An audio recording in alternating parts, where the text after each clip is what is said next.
Yo, everybody. Welcome to Off Panel, a weekly interview podcast about all things comics, brought to you by Sketch.com. I'm your host, David Harper, and it's time once again for my favorite podcast of the year, featuring Off Panel's most frequent guest. That's right, it's the end of the year. It's the holiday season, so it's time for the show's Year in Review podcast. And joining me today to look back on the year that was, as soon as he figures out how to get all that hawks off his pox, is my guy, Brandon Burpee. Brandon, how you doing? I'm doing excellente. How about yourself? Doing well, especially because this is, I figured out, the 5th year we've done a year in a review on Off Panel, and I think the 10th year that we've done a year in review episode, which is incredible. How have we gotten here? A decade? Yes, a decade. We did our decade of me writing about comics episode, but this I really think is our 10th time we've done a year in review, which is perfect. Crazy. I mean, it is like, it's my favorite episode. I love doing it. Me too. It's so fun. But, now that, half of them have been while we've been separate. You've been in Vegas. I've been in Alaska. I don't know as much about how much you're reading, how you're reading, what you're reading, et cetera, et cetera. How do you feel the year was for comics this year? I thought it was a pretty fucking good year, honestly. Yeah. I thought it was pretty solid. I think for a couple years there, I don't know. It just didn't.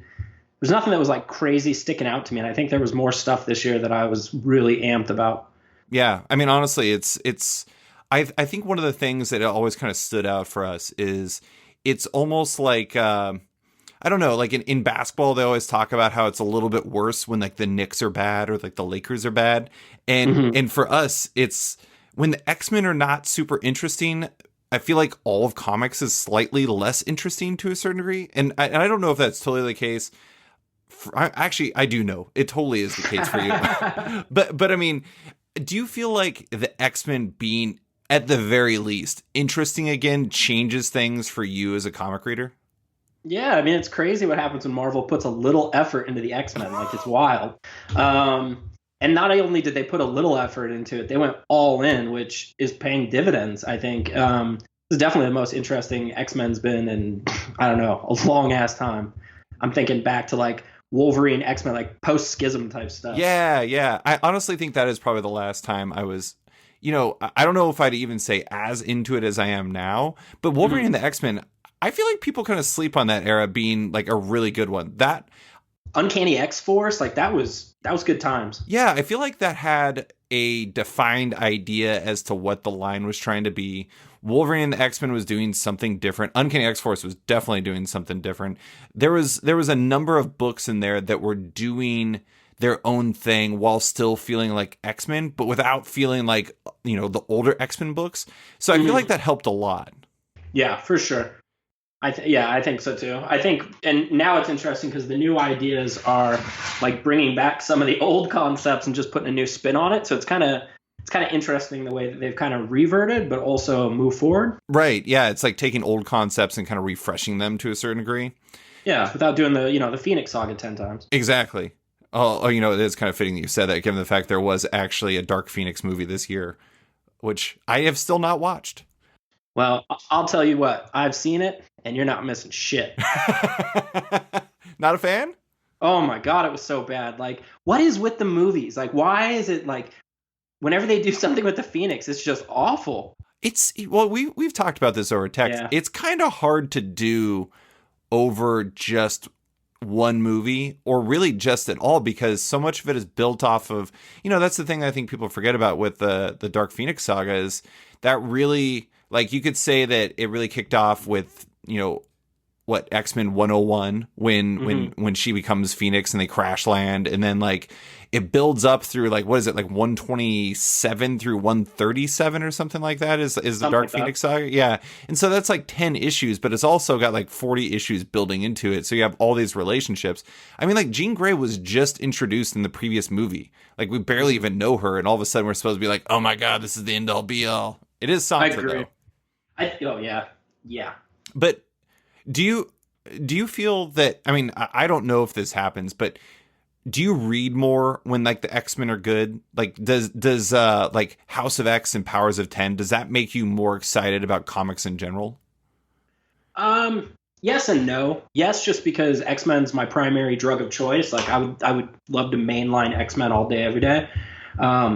So obviously when that's good, it's real good. But last couple of years, there's been some good books too that when X-Men wasn't good, I was still enjoying. But yeah, I guess having said that, I've said the last couple of years weren't that great. Now all of a sudden it's great, and the X-Men books are great. So yeah, maybe I'm just not willing to admit my problem.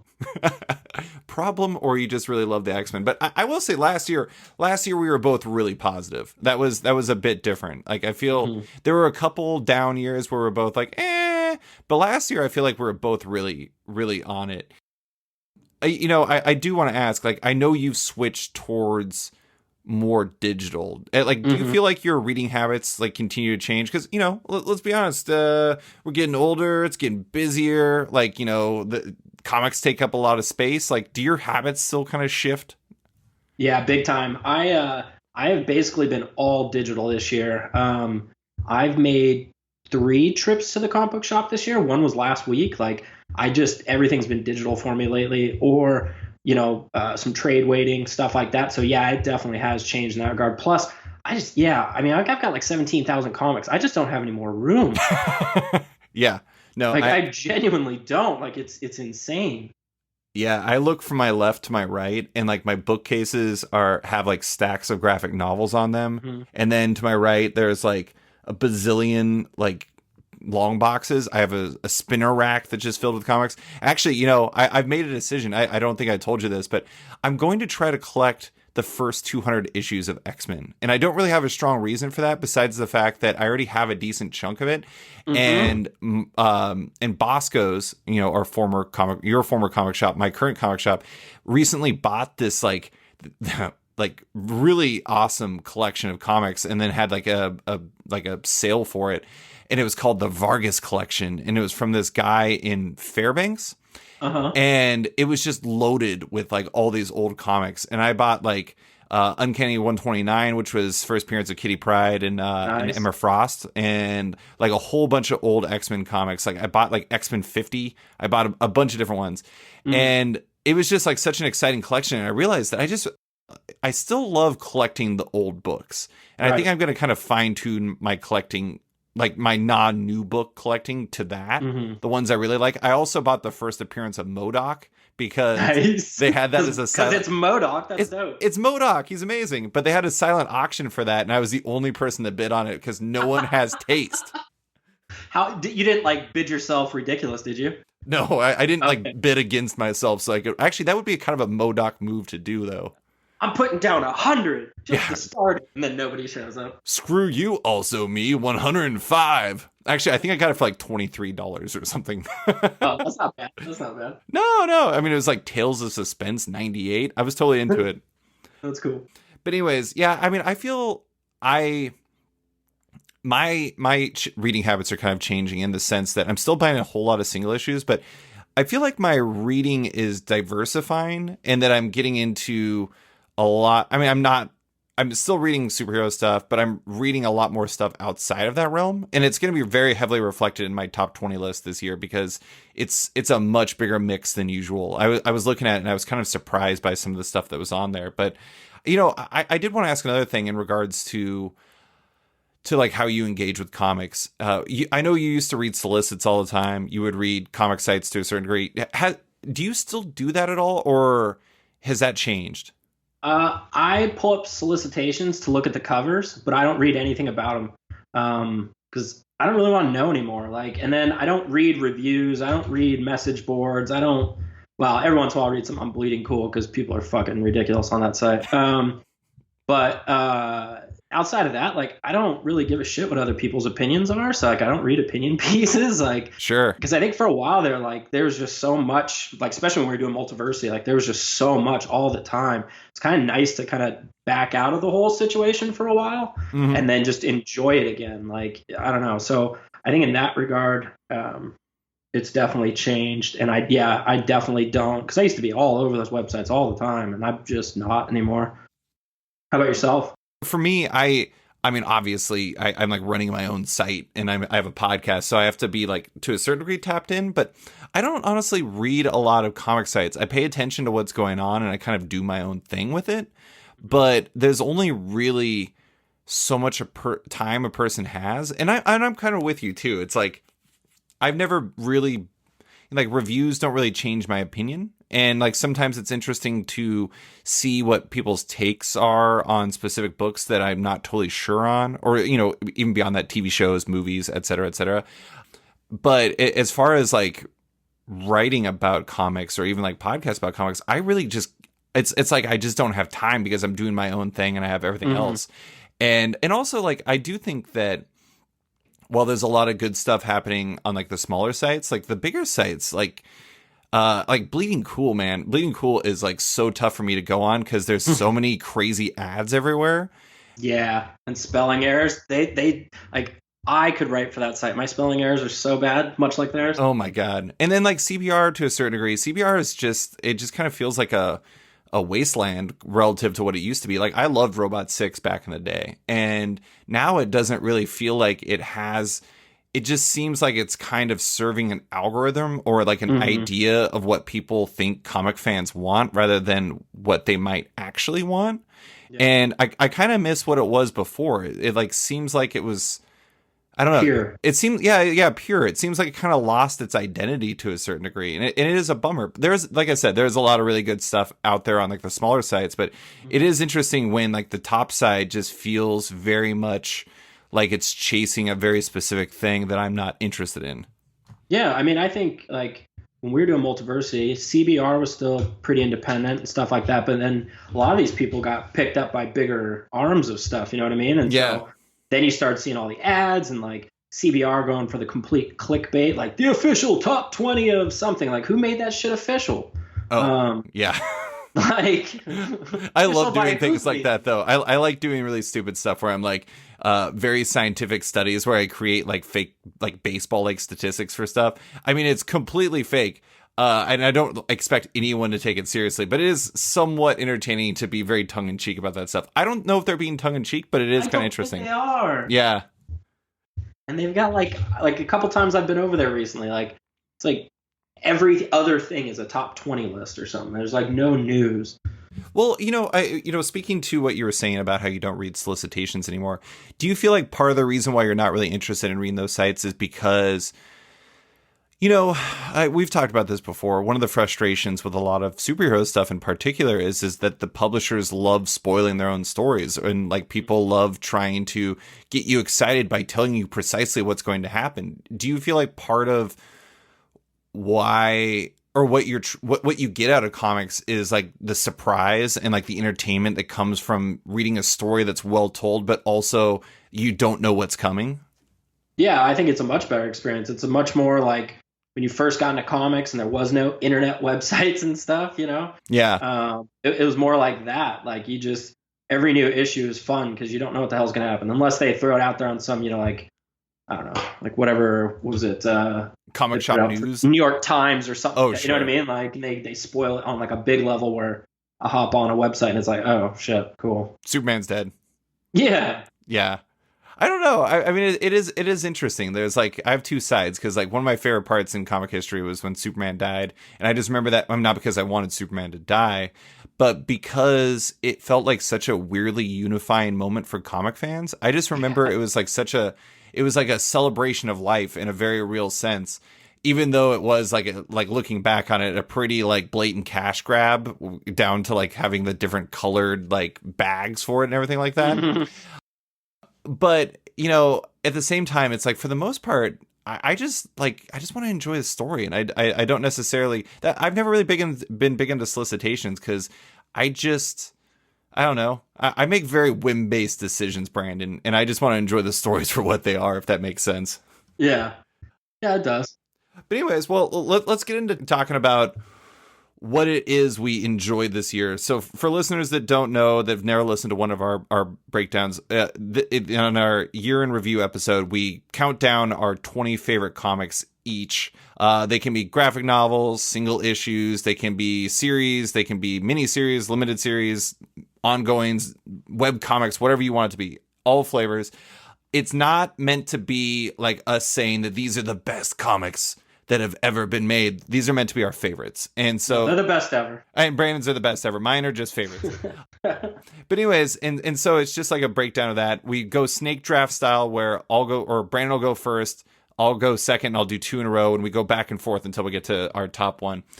Brandon, as per usual, let's start with honorable mentions. What was what nearly made it for you but didn't quite make the cut? Detective Comics was pretty close for me. What else? A bunch of the new X-Men series, honestly, but there's so few issues of them. Yeah. That I couldn't really there were so many other things I thought this year that were really solid, so I couldn't really bump things like as much as I wanted to. It just didn't make sense. Wait, so for those, I am curious, like which ones are standing out to you so far? Of those, I think X-Men solid. I think New Mutants is honestly, I think all of them except for like Fallen Angels. Yeah, that is kind of the general consensus. Is it? That's so funny. Yeah. I mean, Fallen Angels, like, you know what I compared it to? Do you remember the Yost Crane or Yost? Wait, God, who did Yost write with? Kyle and Yost and Clayton Crane X-Force book that kind of led into Necrotia. Hey, that brought back Maggot. You better leave it alone. I'm not saying bringing back Maggot was bad, but it feels kind of like a poor man's approximation of that run. I actually didn't hate that run, but if it came out now, it would feel very off vibe for the overall, like, Krakoa, everyone's happy, yada, yada, yada type stuff. So Fallen Angels just feels really off relative to what they're going for. Yeah, and it's a bunch of characters I don't really have, like, an emotional investment in either, so it's like, meh. Yeah, I really like New Mutants is my favorite, but I really like Marauders too. Marauders is super fun. I don't know about Marauders, like tattooing shit on Kitty's hand. Like it just feels so out of character. I don't know. Well, I mean, I don't know. She's at a different point in her life, man. I don't know. I'm digging it, and I like the team, and I like the pirate thing, and I do like how it's like fundamentally a book of outsiders because like she can't use the portals, and so she's like trying to find her place in this world. And I think that's pretty interesting because I don't know, Kitty Pryde or Kate Pryde as she is now is like long been this character that has been, you know, she's like one of the flagship X-Men at this point, I would say. She's been a leader. She's been all over like the different teams on like Excalibur and stuff like that. And I just feel like she's kind of a constant and like one of like the main X-Men. And the fact that she can't use the portals to get to Krakoa is just such a fascinating angle. And like, you know why she can't, don't you? No. Remember way back in the day, they alluded that she might be Neo. Wait, Neo? Like, yeah, remember the Neo during Claremont's return? Oh, that's my running theory right now. Oh like, man. See, because Hickman does deep cuts, man. He does deep cuts. See, that's so. I like that. I like the fact that even if you're not totally feeling the book, it is instilling some sort of speculation in you because you like have an idea as to what it could be. That's really interesting. I did not think of that because I honestly don't think I read that part of Claremont's run. I love the Neo, man. I think they were underrated. Yeah.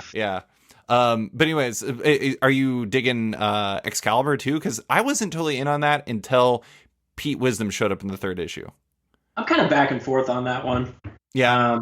I think X-Force is solid. I like Percy though, so. Yeah, Percy's good, and the Joshua Cassara art's pretty good for the most part. I dig it. I actually really like I'm not a huge fan of Wolverine going back to the brown. But I like the way he draws him and like the costume, the way he puts it out there. It looks so smooth. Yeah. All right. So what else do you have for honorable mentions? X-Men Grand Design. Oh, it didn't make it for you? It did not make it for me. That is astonishing. Yeah. And it was good, but I don't know. My list is definitely, you were talking, your tastes have gotten more expansive. Mine have definitely become more of the same.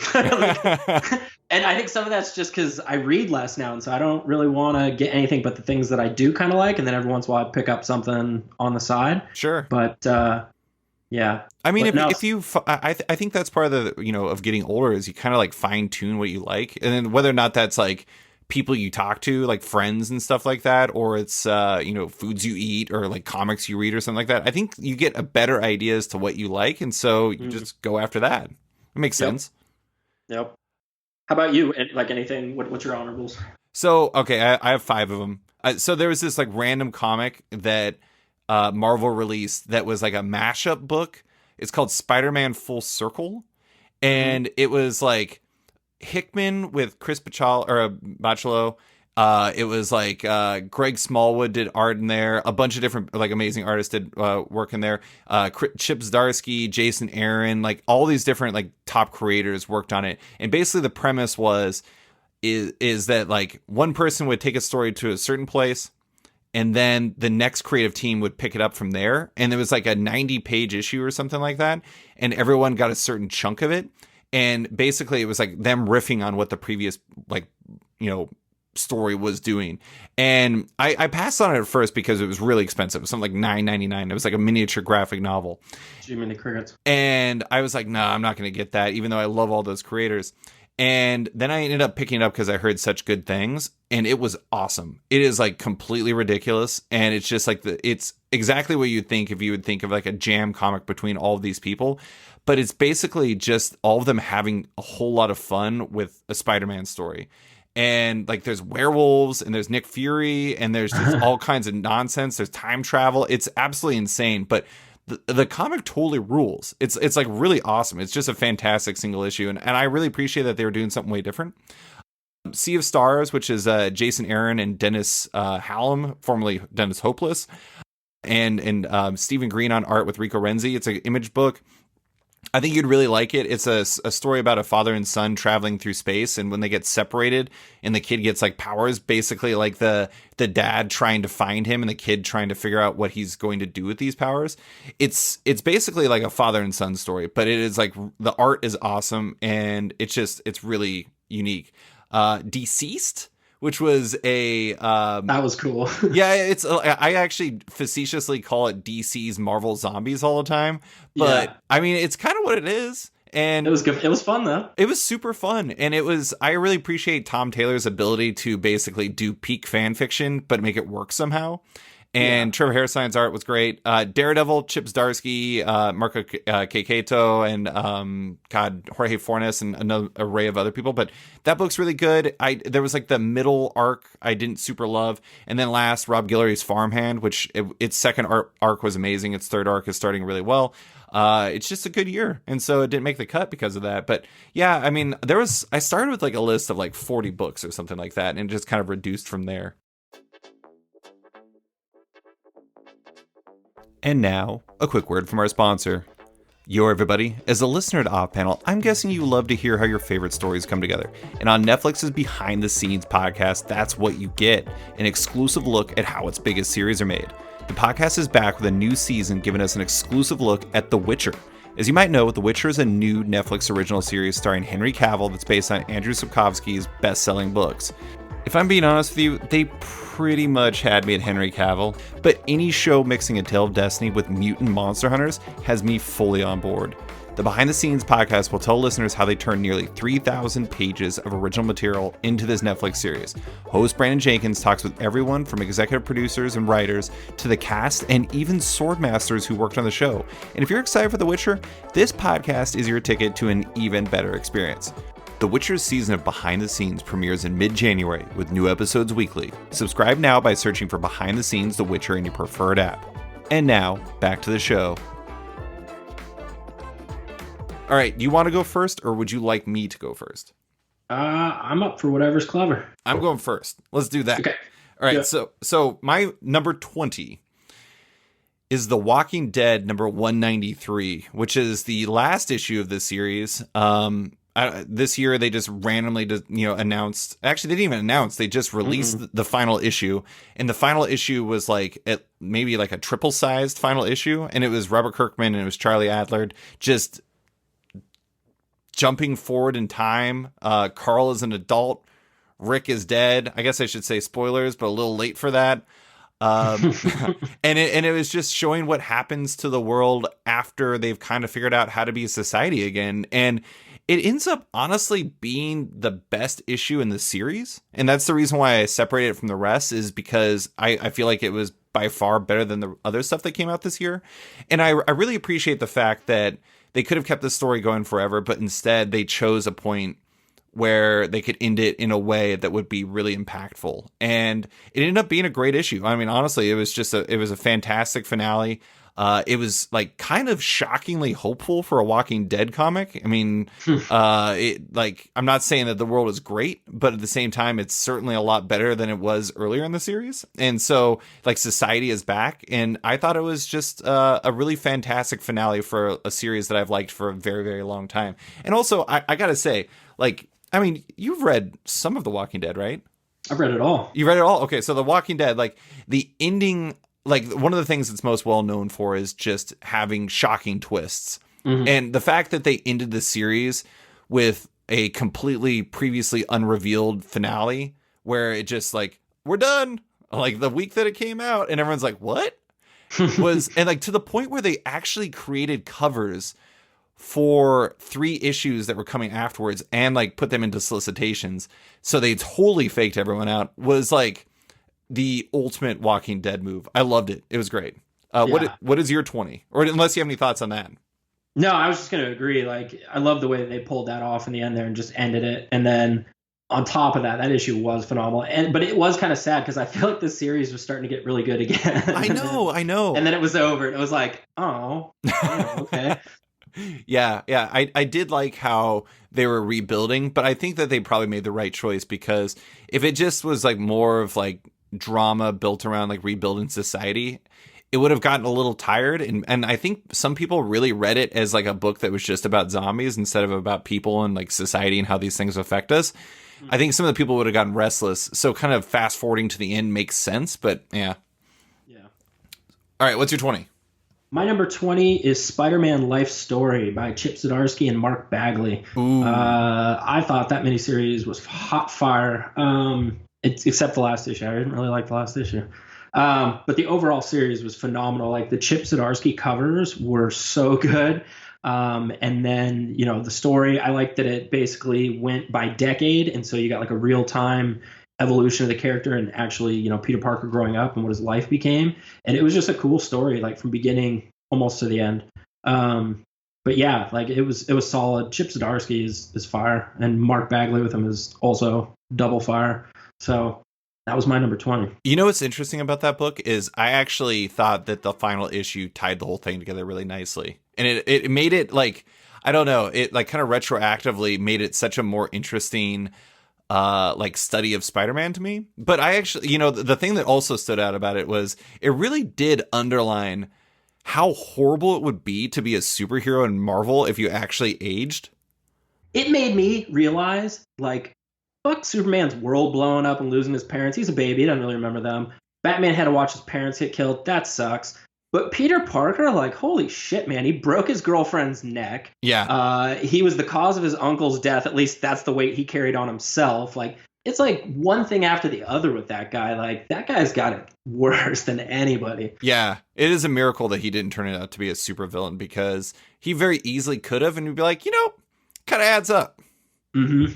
But I think that's Peter Parker when you do him right. And that's what I liked about this series. Like, just kind of kept him on point of being like, stays on his true north. You know what I mean? Yeah, totally. So, yeah. And I did like seeing how his like kind of family expanded and everything like that. And like bringing Miles at the end was a nice touch and everything. Yeah, it really was. Yeah, it did a really great job with that. And also I do have to say, I am a huge fan, Chip. Spider-Man Life Story did not finish at any point in my chart, which is a huge bummer because it was on my initial list.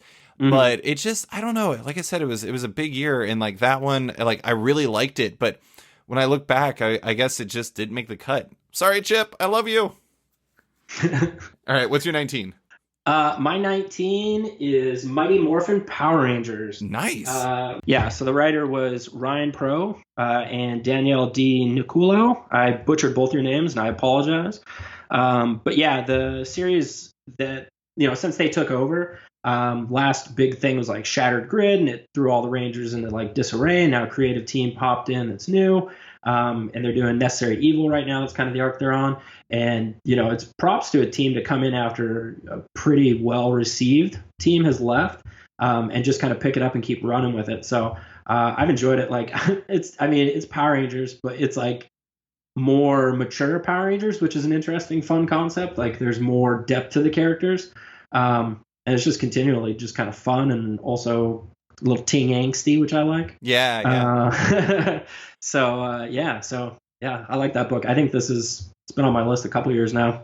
I have always heard really good things about that book, and it's like I know the person who edits it, and she does a really good job, and like it seems like they're doing a very good job of kind of bringing like the Shattered Grid stuff together and all the like the larger stories and making it something that has. I don't know. I mean, I guess when I think of Power Rangers, I think of when I was a kid and it was just kind of schlocky stuff to a certain degree. But it seems like they've done a really good job of kind of giving it like a mythology and like having more of a larger, expansive story to it. Yeah, it's more cohesive because like the Power Rangers in real life, the TV show is like they just reboot it every year and they can make more toys and product and stuff. Right. But they take in the comics and they've done a good job of kind of weaving them all together where it makes sense that all these things exist, and puts, again, some depth behind it. Because, I mean, it's an interesting concept if you don't do it like the TV show. Yeah. Or if you do it exactly like the TV show, because I loved it when I was a kid. Oh, I did too, but, like, I don't know. It's ridiculous. You go back and watch it, it's not as good as you remember. No. Can I tell you something horrible? Yeah, please do. I have Disney Plus. I don't know if you've checked out Disney Plus yet. Oh, yes, sir. Yeah, and I started watching some of the X-Men the animated series, and I didn't watch a lot of it because I was like, I don't know if this is good as I remember. Oh man, I've already burned through like the majority of that show. Maybe I need to watch more of it. Maybe I need to watch more of it because I only watched a little bit of the very first episode. Was it Night of the Sentinels when I was waiting for Amber to come downstairs to watch The Mandalorian? But I do like that it's on there though because I loved it when I was a kid. I love it. The art doesn't hold up as well as maybe you'd want it to, but the nostalgia on that works for me. But the stories and like the way they put it all together, it's dope. Like it's better than Dark Phoenix. Also, I will say that like the funny thing is before I even started watching it, I still remember the voices so well. Oh man, yeah. I remember like as a kid having the action figures, and those are the voices I heard while I was playing. You know what I mean? Yeah. That's awesome. All right, so next for me, 19 is Meet the Skrulls, which is a mini-series about, well, Skrulls that was by Robbie Thompson and Nico Henrikon. What's up? Huh? Oh, I thought I heard it. No, you said it's about Skrulls, and I said, what? Basically, so it's like the easiest comparison, the comparison that's most often made is it's like a Skrull story that is told in the vein of like Tom King and Gabriel Hernandez Walta's The Vision. And it's like a family story. It's basically like, it's a story about what family means for a collective of, aliens who do not really value the idea of family and are all about like basically war and trying to get the information that they need. And like basically how Earth has affected these aliens, these people that are like on this world, and like what does that mean for all of them? Like, do they change? Do they like do they become more like humans, or do they hold on to like the way that their world works?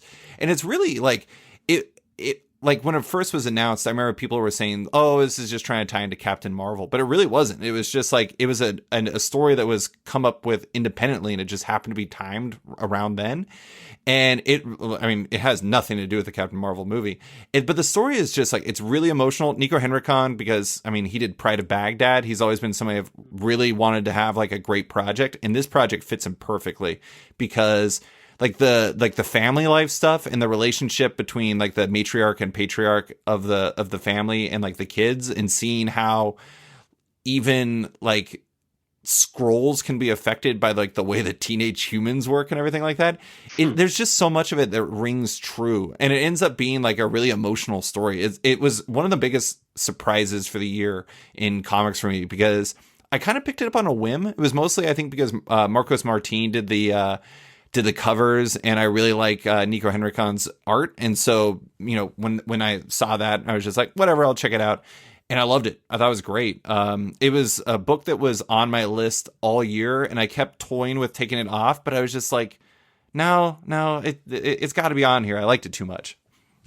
But I think it's all on Marvel Unlimited, and I highly recommend it. I think you would dig it. Yeah, I'll check that out. Next is a it's a book from Shortbox, which is a publisher that does like kind of quarterly mail order or self-published comic books. Well, not really self-published. Shortbox is publishing them. But anyways, and it's called Minotaur.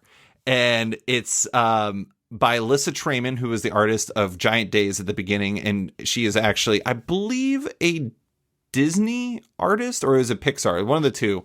And she did a miniature comic about two friends who are about to become roommates, and they're going to basically IKEA. It's not really IKEA, but it is basically IKEA, to find the right furniture for their move.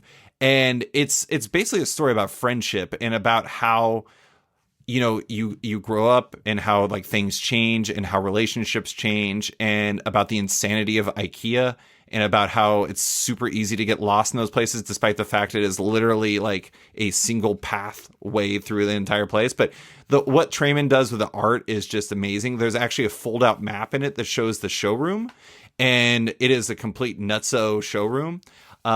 There's also allusions to the foods that they eat in IKEA, which I think is hilarious. But there's just so much inventiveness in this book.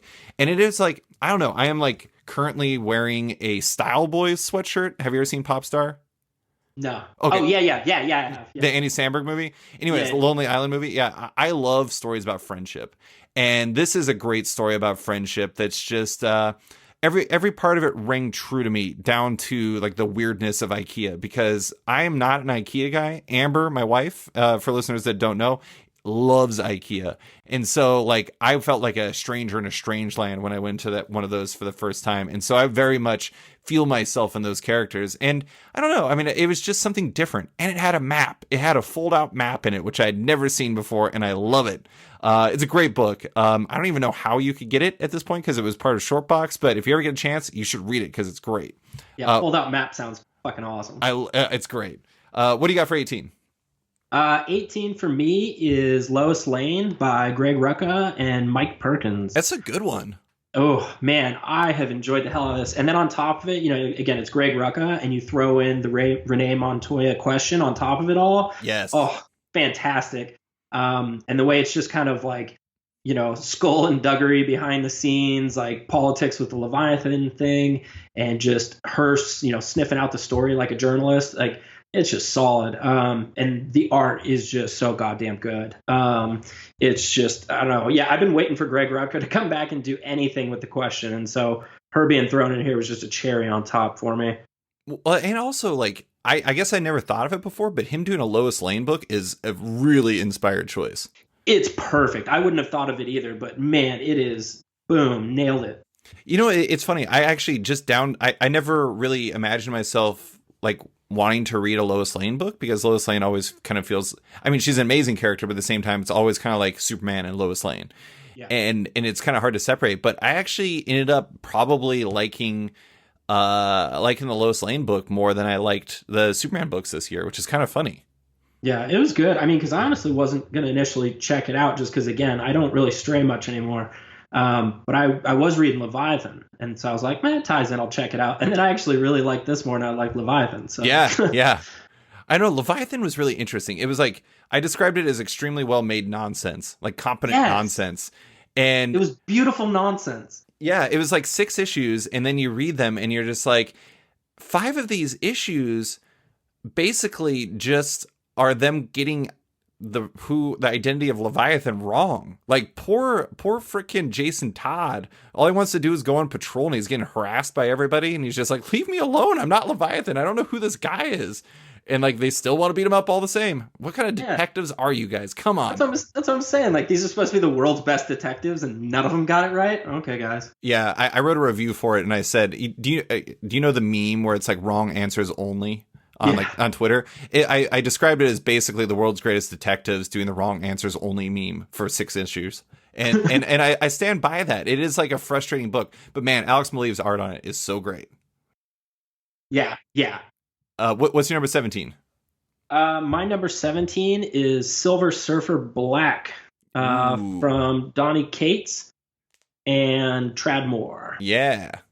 That book was cool. That was not a book I was really intending to pick up. And then, like I said, I've only been to the shop a few times this year. And one of the weeks I went, it was kind of late into this run. And I started flipping through one just to look. And the Tradd Moore art was just so perfect for Silver Surfer, just like trippy as hell. And you could tell they were having fun with all the space stuff and kind of going way out there. It just had a fun vibe to it. So I ended up picking up like the majority of the run, and then it's a mini, so it's not huge, but and I just kind of burnt through it in like one sitting. Like it was just so fun. Yeah. I really like Trad's art in that is amazing, and he's got like Dave Stewart coloring him. But yeah, I have to admit, like at first I wasn't sure about it because like the first issue is like, setting all this stuff up. But then by the time like Ego the Living Planet showed up, I was like, okay, yeah, I'm feeling this book. It's good. It's good. Yeah, it was wild. Like it was just, there wasn't anything else I read this year that was like it. So. Yeah, totally. I actually, one thing I really liked about it too was the fact that most of the stuff I've read with Trad Moore art is pretty, I don't know, like Earthbound. It like doesn't get into the fantastical quite as much. Like Luther Strode and stuff? Yeah, exactly. And like he did this book called The New World with Alesh Kott that was really good. But that was just like taking him into like the cosmic stuff and getting him to just go buck wild on like crazy space things was a really good fit for his art. Yeah, and honestly, it's not one I would have thought of either. You know what I mean? But like as soon as you see it, it's like, oh yeah, that's perfect. Okay, cool. Well, number 17 for me is a longtime favorite. It's Criminal by Ed Brubaker and Sean Phillips. And this is one of my Brandon and I used to have talked about this like a million times. I have my Metronome books. It's like one of those books that I think people kind of don't like talking about a whole lot because it's been going on for so long and it's always good. But I do think it's been like a particularly good year for that book because they've been doing some new things. Like the art by Sean Phillips is universally amazing. I mean, it's always great, and his son is coloring him now, which is pretty cool. And then like the story that they're working on is like right now they're doing this story called Summer of '88, and it's like the same story, but each issue has a different narrator and a different point of view character, and it's basically like kind of looking at this like kind of. It's that's the interesting thing about a book called Criminal is a lot of the stuff isn't always so transparently criminal driven. Like they're bad people and they're not actively committing crimes all the time, but it's just always really interesting to see how like the cost of that life affects families and affects characters and affects like normal people. And like there's like an area of impact to this woman that's in the book, and it's just been it's been a really interesting and different story for that pair. And also I love Brubaker and Phillips. Like I'm an easy mark for them, and I love crime stories, so it just kind of all adds up into a particularly good year for the book. I honestly, it's pretty hard for me not to have Brubaker and Phillips on my list if they're doing something. And number 16 was a real surprise for me because it stars a character that I don't always love. And it ended up being a character who, like, a book that was my favorite story ever for the character. It's Harley Quinn Breaking Glass. Interesting. Yeah, so it was like a DC Inc. book, which is like one they did like I forgot I think this is supposed to be a young adults graphic novel, and it's by Mariko Tamaki and Steve Pugh, and it is amazing. It's basically a story of Harley Quinn moving to Gotham and like trying, like she got separated from her mom is working on a cruise for some reason, and she's living in Gotham where her grandma lived, but it turns out her grandma's no longer alive. And so this like collection of drag queens actually take care of her, and like, she becomes part of their people and goes to school and becomes friends with like Poison Ivy, and ends up becoming this big thing where she gets involved with like how gentrification is affecting Gotham City, and like how like the people are kind of getting kicked out and like it's losing its character. But it also involves like this very unique and atypical rendition of the Joker, and it's really fascinating. It's both like a fascinating story, but also like I just got really invested in this version of Harley because it's, I like Harley when Harley is kind of I don't even really know how to phrase it, but I feel like Harley has like a good heart to a certain degree.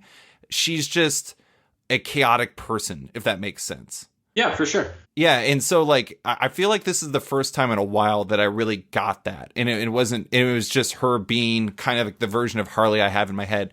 Plus, like Steve Pugh's art is just unbelievable in it. Like the way he uses color, like most of it is just basically kind of a bluish, blackish, grayish white, or like that color plus white. And so it's a really limited palette, but every once in a while there'll be like huge bursts of red. There'll be an explosion that's all yellows and reds. It's a really beautiful book, and it's really atypically done. But I highly recommend it. It's actually like it's the type of book that can be read. I mean, there is some stuff in it that's like not totally appropriate, but it is aimed relatively at like younger. It's like a young, like I said, young adult reader book. So it's an interesting one to pick up, and I'm curious as to whether or not that's like connected with people, because it's a good one. I really liked it. What do you got for 16? For number 16, I've got Action Comics from Brian Michael Bendis and Steve Epting. Nice. Epting, I'm a total mark for Epting. Yeah. Total mark. So anytime Epting pops up, I'm in. I also will always give Bendis at least a starting chance. It doesn't always finish that way, but I'll always give him a starting chance. And the combo of them worked really well, I think, during the whole Leviathan thing. I also like toward the end here, they started bringing in Naomi, which I think is a cool character. And so, yeah, I mean, it's been fun. It's been interesting. Again, I thought Leviathan was pretty good, and I liked the Action Comics tie. And I also like kind of the more grounded feel of Action Comics with Epting on it. It just feels less like up in the air Superman. Yeah, exactly. It's more like on the ground, nitty gritty Superman, which you don't see a lot. So I kind of enjoyed that it was kind of a different spin. And also you had like Lois Lane in it and the Manhunter and all that stuff tying in. So yeah, I thought that was a really solid book. I wasn't expecting to like the Superman books either, to be honest with you. So the funny thing is that book was like locked and loaded to be on my top 20 for most of the year, because like that Leviathan Rising arc from Bendis and Epting was amazing. Yeah. It was so good. Like that by itself probably should be in my top 20. The problem is I did not like the next arc that came, where it was like kind of tying into Leviathan, but also kind of tying into like the Year of the Villain stuff, and then randomly Naomi came in, and there's just so much going on, and it just felt really incongruous with where it was before. Like it just mostly abandoned the Leviathan stuff, much to my frustration. But I did really like, I love the Epting stuff, and I like the stuff before it. I like how it's kind of Daily Planet centric. Yeah, absolutely. Yeah, and like the spy stuff, like I mean, I kind of really, anytime Amanda Waller shows up, I'm into it. Yeah, for sure. Yeah, and like just seeing how Leviathan, like when Leviathan was like, blowing up Argus and all these like spy organizations, I was like super heavily invested in figuring out who Leviathan was. Oh, I was too. I wanted it to be Max. I did. Maxwell Lord? Yeah. That was 100% who I wanted to be too. Yeah, I was hoping. I was like, ooh, baby, here we go. Let's get that JLI going again. Yep, and then it proved to be some dude. Yeah. I honestly don't remember who that dude was. He was a Manhunter. He's the original Manhunter. So I don't know. I never read Manhunter, to be honest with you. I know. It was. I weird. Enjoyed the character, but I never read the series. Yeah, I don't know. It was really fascinating. Well, it wasn't even that Manhunter either. It was like some other previous Manhunter. It's confusing. But anyways, yeah, no, I actually really like that too. I was a little disappointed by where it went, but man, that Leviathan Rising stuff was hot fire. It was amazing. Yeah, honestly, that's what got it on my list, was the Leviathan Rising stuff. Like that stuff right there, that little streak of like, I think like 6 issues or something, was phenomenal. Yeah. All right, what do you got for 15?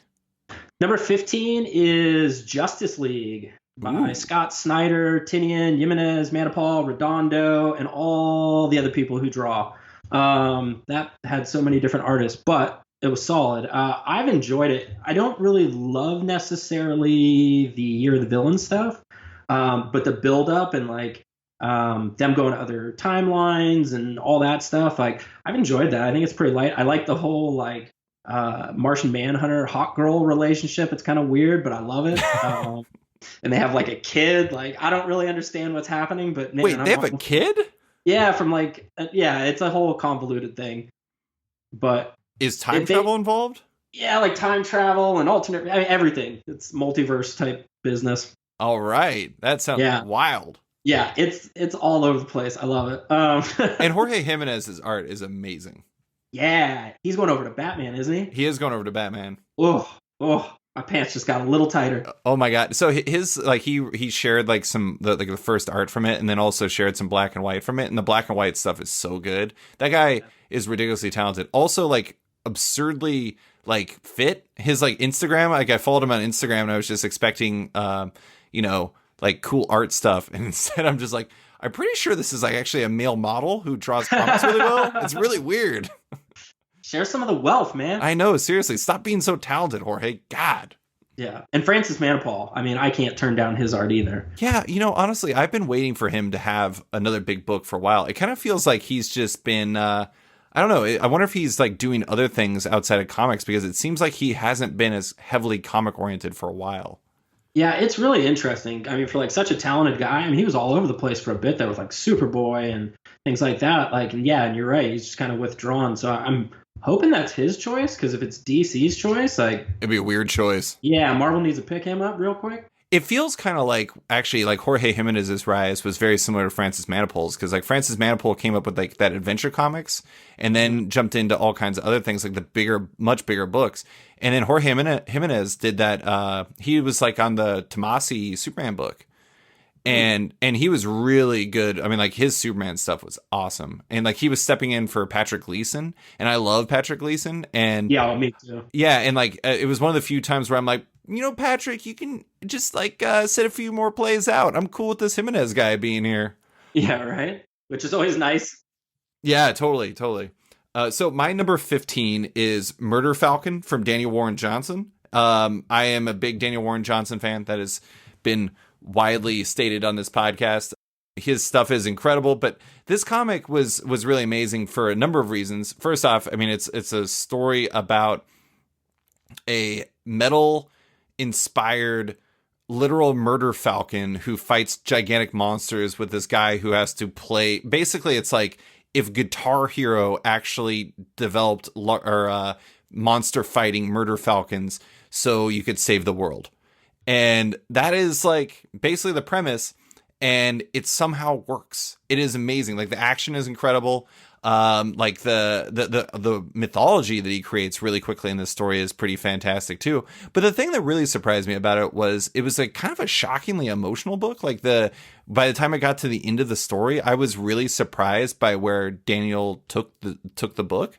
Mm-hmm. And it ends up being kind of a heartbreaking but poignant conclusion to it. But also big monsters. I'm a huge like kaiju fan, and so like having big monsters fighting a guy with a rocket powered fist and like a woolly mammoth and like gigantic sea monsters was let's just say it was pretty far up my alley, Brandon. That was actually a really good book. That was like a late cut on my list, honestly. Yeah. Like it was really good. And I don't pick up much Image anymore, but there was something about like the first cover where I was looking at it, I was like, this is really weird.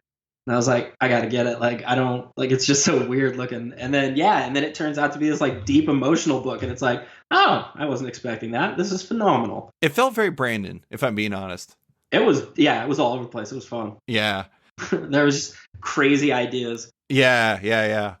Number 14 for me was Dial H for Hero, which is a Wonder Comics book written by Sam Humphries with art by Joe Quinones and Jordan Gibson and et cetera, et cetera. Like it is based. I mean, I've never really been into Dial H. I've never really like, I don't know. I just didn't really connect with it. But this is basically like a all ages team up book, kind of all ages team up book, where it's like two young people who somehow get involved with the H dial and are trying to effectively save the world from like the nonsense that's happening with it. But the thing that's really amazing about it is the fact that like Sam Humphries and Joe Quinones basically are turning it into a tour of their own loves of comic books.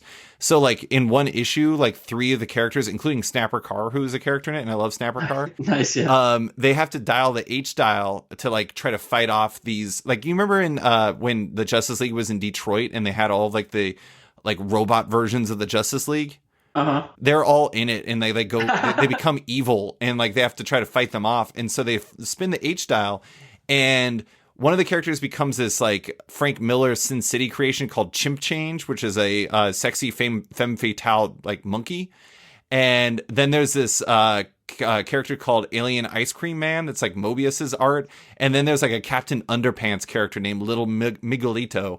And it's like they're drawn not in the style of the way Joe Quinones normally draws, but instead it's Frank Miller's style, it's Mobius's style, it's the Dav Pilkey style. And so like he does like Quinones does art in the style of like Matt Groening from like, The Simpsons. Like there's a character that looks like Marge in it at one point.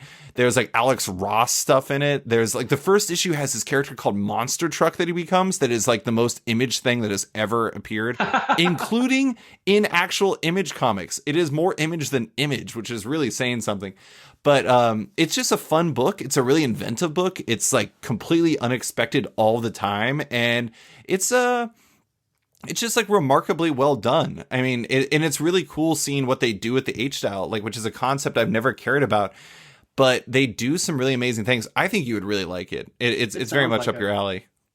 Because that's the thing is like, I'm not a big Dial H fan either. So like whenever one comes out, I honestly don't even look at it, but that sounds crazy. I'm into that. Well, and also the thing is like, I feel like every time a Dial H book comes out, it's always something wildly different than the previous one. Like I had Sam Humphries on my podcast and I told him it's kind of like basically the creators themselves spin the H dial and it becomes something completely random and different than what everyone else had done before. And this was like just the one that works for me, and it works really well. I think you'd really dig it. That's a pretty cool concept to think about, though. Yeah. All right. What's 14 for you? 14 for me is Uncanny X-Men by Matthew Rosenberg and Salvador Larroca. Nice. I know I had seen a little bit of like hate on this whole thing, but honest to God, I was pretty sure they were going to undo all of this at the end anyway. So I just kind of rode with the story. Mm-hmm. And I love LaRocca and I like Rosenberg. And I thought it was a fun story. Like, and you just watched the X-Men get decimated, which was cool. Yeah. So I really enjoyed it. And it seemed like it went on forever. Some of that, too, was like the I can't even remember now because it meant nothing. Oh, the Age of X-Men stuff? Yeah, Age of X-Men stuff. Some of it was part of that, which started out, honestly, I thought that started out kind of strong, and then it just died, in my opinion at least, especially since it was a holding pattern before a holding pattern. Right. But I enjoyed the Rosenberg holding pattern. I honestly would like to see him on another X-Men book, because you could tell he loved the characters, and that came out in the writing, in my opinion. I mean, I know he was killing everybody, but when they were alive, like, they felt true, to me at least. So I'd like to see him on another X-Men book. I hope that wasn't the only shot he gets at that. It is kind of funny when you read that comic, because I remember people were really mad about him killing everybody, but I feel like it was basically like, you need to kill him because we got to bring everybody back to life so we can talk about that with the 5 and everything like that. Yeah, it was. Yeah, I mean, so yeah, and that's the thing is like people get so freaked out about this shit. It's like it's comics. It's going to be overturned, even if it takes a decade. It's going to get overturned. Like, chill out. And this wasn't even a decade. It was like 2 months. Like, chill out, everyone. And beyond that, I feel like the X-Men, it's like one of the core activities for the X-Men is dying. And so it's just like, what's more on brand than just killing a lot of them? I don't know. I mean, I actually didn't finish reading all of it. Because, as you noted, like it was right before, the House of X and Powers of 10 stuff came, and it kind of became abundantly clear that it was going to be effectively like wiped out. And so I don't even know if I made it through like half of it, but what I read was, I mean, it felt like you said, it felt like Matt had a good grasp on the characters. It felt like, LaRocca's art is great. I love LaRocca. Yeah, absolutely. I mean, for as far as like, books that are kind of a place, like a way station in between status quos, I felt like it was a pretty well done one. Yeah, for sure. I mean, I would have read more of it. And then, I also am a complete mark for any time Cyclops is in the 90s Cyclops costume. Oh, so yeah, sure. He was rocking that the whole thing. So, yeah, I was all on board for that, too. I did appreciate that basically the only reason why they were wearing those costumes was because like Wolverine had to sneak in and just get what he could. Yeah. And so they're like, I guess this is what we got. All right, what's your 13? My number 13 is X-Men by Hickman and Leinil Yu. Nice. There's only been a few issues, but I don't care. If ever there was an X-Men book made for Brandon Burpee, it's a Hickman Leinil Yu book. Like, oh yeah. Oh my God. Like, I was so stoked when they put Hickman on stuff, and then all of a sudden they're like, oh, we're going to go ahead and put Leinil Yu on there. I was like, oh my God. And they have not disappointed. I enjoy that the stories so far kind of focus on Cyclops and his kind of family and all that stuff. The weird map layouts where like Jean and Wolverine and Cyclops' rooms are all kind of connected. It's kind of interesting. There's just in that first issue, I believe it was, where they had like the mutant soap stuff like that they use for everything. Just the high concepts, and that's exactly what I wanted from a Hickman X-Men thing. And then Leinil Yu is just one of my all-time favorite artists. So this book cannot do wrong so far for me. And now they're in the Savage Land. There's like weird old ladies. Like I love the horde culture.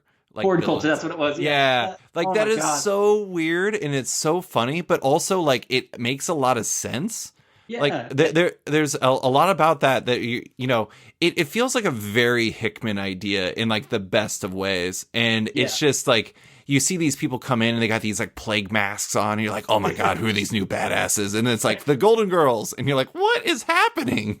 Well, and then they had like the dossier on them in the back, and it's like, so-and-so is so-and-so's best friend, and so-and-so thinks they're somebody's best friend. Like just the little touches that he adds in that stuff too is just so good. Yeah. I actually just had Jerry Duggan on my podcast to talk about Marauders, and we talked about horticulture, and I mentioned the fact that I think it's hilarious that they're based in Sedona, Arizona, which, you know, you're an Arizona guy. Sedona is like a retirement town. And so like the fact that there's these like badass supervillains who are like based in like a retiree community because they're all like in their 70s or 80s or whatever is pretty hilarious. Yeah, it's pretty phenomenal. It was that I love that. I think it's fantastic. All right, number 13 for me is man, you know, it's really funny because this is a book that I trade weight and it finished this year, but because of the rate of release that it comes out in, I'm like 12 or 14 issues back or something like that behind it finishing. So everyone else is like, this comic rules, and it's like finale was amazing, and I'm like, I'm still like, you know, 14 issues back, but I still love it. It's Giant Days by John Allison and Max Sarin and Whitney Kogar and Jim Campbell. It's basically a story of three really great friends who met in college and who are going through the college experience together in England. And it really is just amazing look at what college life is like and what like being young is like, and everything about it rings so true. It feels like college to me. It feels like all of the big emotions and bad decisions that come with it, which at least, I mean, I'm guessing we're on the same page with that, but much of college. Yeah, I got married out of college. Terrible decision. Much of my college experience was bad decisions and big emotions. And so like seeing that play on the page, but also like the magic that comes from that, the good things, the friendships you make, et cetera, is just like, it's wonderful to see. And also it's hilarious. And Max Sarin, they're an absolutely astonishingly great artist. And I don't know. I mean, I'm kind of bummed out. Like trade waiting books can sometimes be a bummer, especially because Boom releases them so slowly. And I'm like, I don't even, a year and a half until I can read the finale, or year or something like that. And I'm just like, I almost considered just buying all of the single issues on like Comixology or something like that, just so I can get caught up. But I've bought all of them in trade so far. I'm sticking to it. I just want to read it. Give it to me, Boom, please. That's crazy. It's going to be a year to a year and a half. I don't know for sure, but okay. Well, so it ended, I think it was issue 53, and then they had like a one shot that finished the whole thing out. And so hold on a second, Giant Days 50, maybe it was 54. It was 54, I think. Anyways, and so they had 54, and then they had a one shot that finished it. And the last trade I got finished with, I think, issue 41. So it's like 14 issues back. On average, there's like 4 issues per trade. And so I figure it's like 3 cycles of like 6 months away from so I don't know. I mean, it's just, I kind of wish they released it a little bit more aggressively, because if they did, I would actually have jumped into single issues. But at the same time, I love it however it comes out. It's a amazing comic. Number 12 for me is Paper Girls. Paper Girls finished this year, and its finale was perfect. It was Brian K. Vaughan, Cliff Chang, Matt Wilson, Jared K. Fletcher, and all of the promises that were laid out in the beginning are fulfilled. Actually, like reading like the first issue and then reading the final issue is amazing to see how much they paralleled the two of them.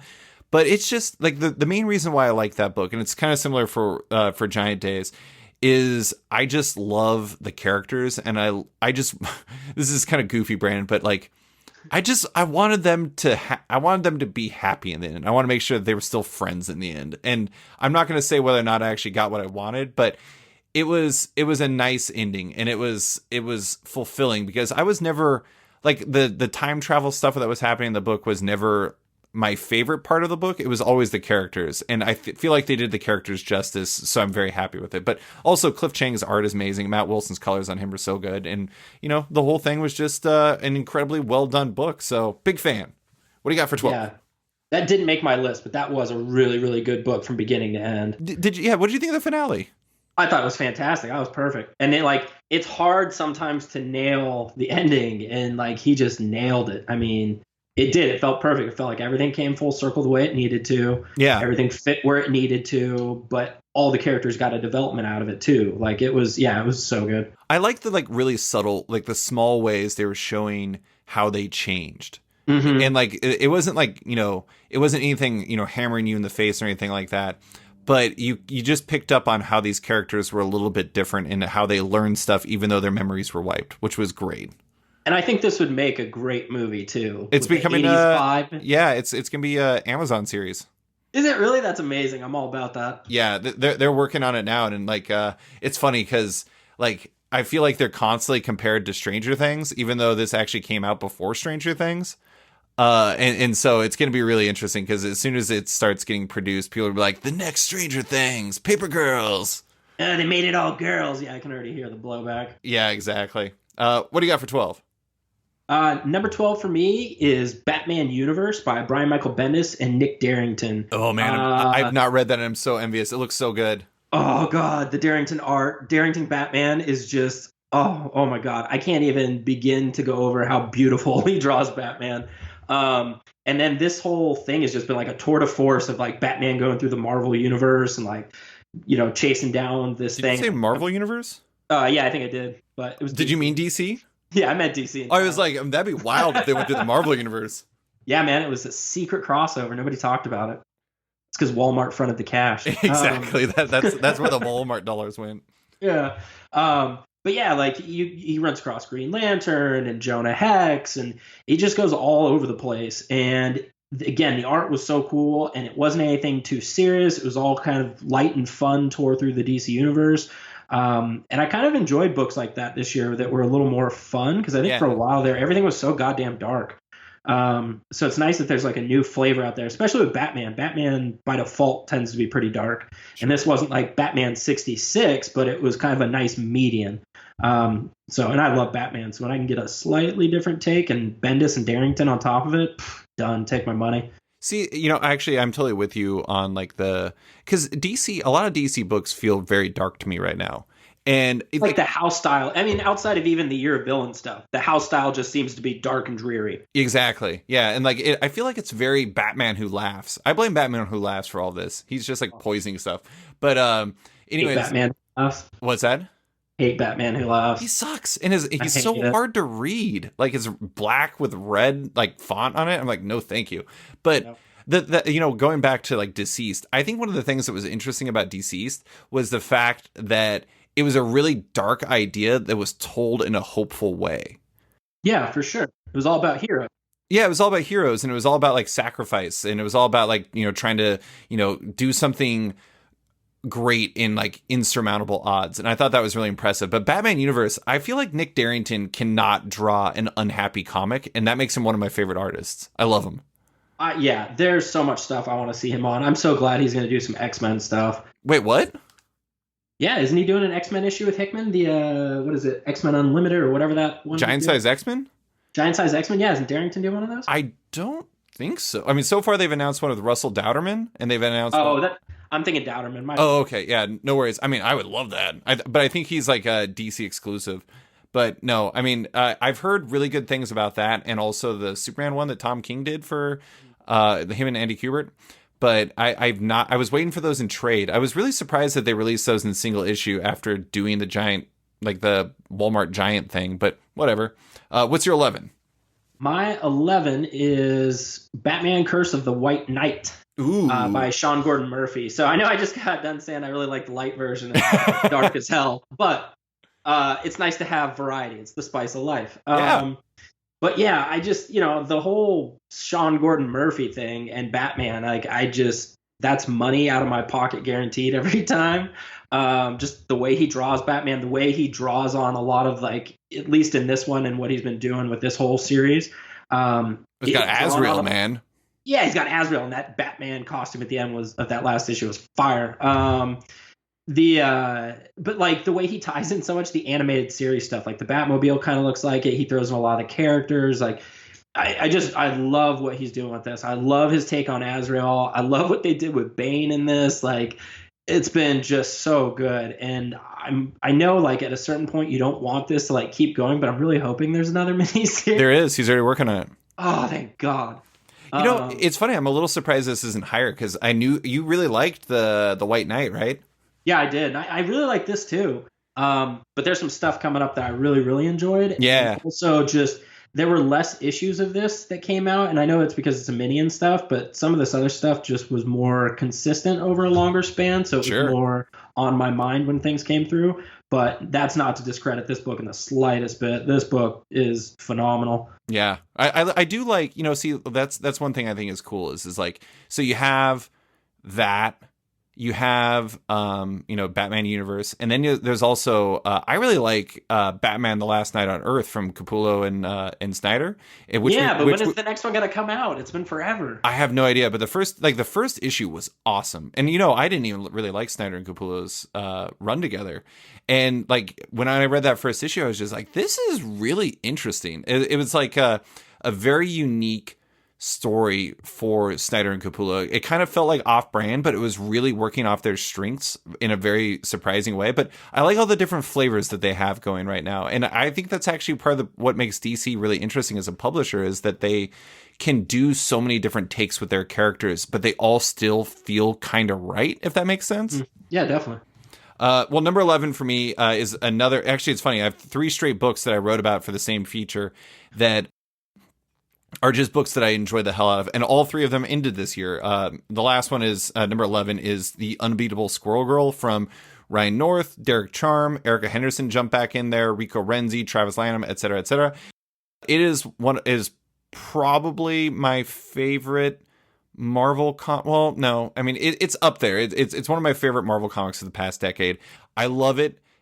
It is just such an enjoyable book, and I really appreciate everything that they did with this character and how they found like these non-violent ways to approach superhero problems, and that it made Squirrel Girl feel like such a unique character to me. And like the final arc is basically just about, it's like the most pure Squirrel Girl story you could possibly have. It is like a story of the power of friendship, and about how like her arch nemesis tries to flip that on her and tries to like ruin her world and everything. But like it really comes down to like if you got friends, you got power, and like that, and that's like an important thing. And it was just a really, really great year for the book. It was a perfect way to end it. I feel like they really nailed the finale.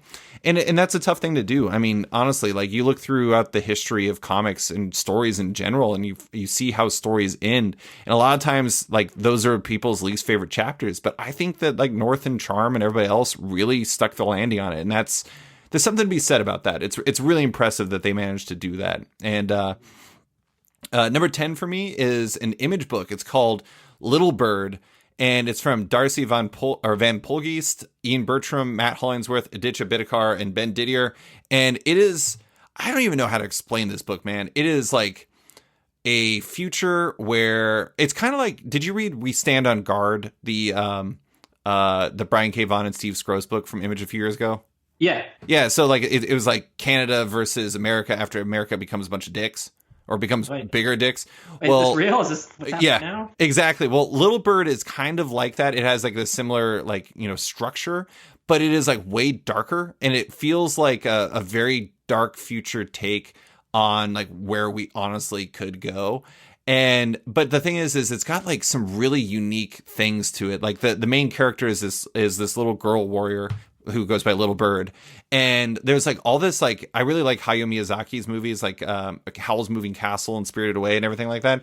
And Ian Bertram does some really Miyazaki-like stuff with Little Bird, the book and the character. And it's kind of, I don't know. I mean, it's just such a it's like a really badass and really original, but also kind of heartbreaking and weirdly heartwarming story. And it's just such like a unique fusion of emotions you go through while reading this book. But I can tell you, like, when I was reading it the first time, I was like so intent while I was reading it. I got it in a hardcover that Amber actually was like, "What are you reading?" I'm like, "Little Bird," and she's like, "You are reading that so fast that like I was like particularly loud with turning the pages. Like I was so into it that I was just like, oh, I gotta keep going. I gotta keep going." But I mean, it was a really fantastic story. And it's funny because it was hyped up to me a lot. And I was just like, I don't know about this. Can it be as good as it, people say it is? It's really good. Ian Bertram, though, he's got some real Frank Quitely to him. I think you'd dig him. What is your number 10? My number 10 is Star Wars. Nice. Kieran Gillen, Greg Pak, Phil Noto, and a few other artists along the way. Gillen's Star Wars for me has just been consistently good. Like, he did the Vader stuff, he does this. Oh, the Vader stuff is so good. Oh, so good. Like, his Star Wars, so I notoriously just really didn't enjoy his X-Men stuff. Sure. As much as I didn't enjoy that, that's how much I enjoy his Star Wars stuff. It's just like the opposite end of the spectrum. Like, it's so good. You can tell he's a fan of it. Like, and I always enjoy, like, when you get people who truly have some kind of relation to the characters, and you can tell he does. Sure. And just the way he plays the characters doesn't feel like fan fiction. It feels like this is natural. This is what should be happening. Because sometimes when it gets too fan fiction-y, it's like, yeah, okay, whatever. But yeah, he's done such a good job. And then Greg Pak has come in with Phil Noto. I love Noto. And Greg Pak, obviously. And the two of them working together, they've just kind of picked it up and kept going. Now they're ending it and they're relaunching it and all that. But this has been one of the more consistent series on my list, I think, for the last however many years. I heard that Gillen's run finished really nicely. It did. It really did. And that's what made, like, the Pak Noto stuff coming in, like, it wasn't as good, but it was really tough to follow. I mean, like, there was so much build up to that point. Like, basically everything Gillen had done built up to that end. Yeah. So there's always been a letdown. Yeah, and the fact that Pak and them still, I really enjoy what they're doing, or were doing until they ended it. But yeah, that's a tough act to follow. Yeah. I mean, honestly, like, I kind of felt bad because Charles Soule took over Darth Vader.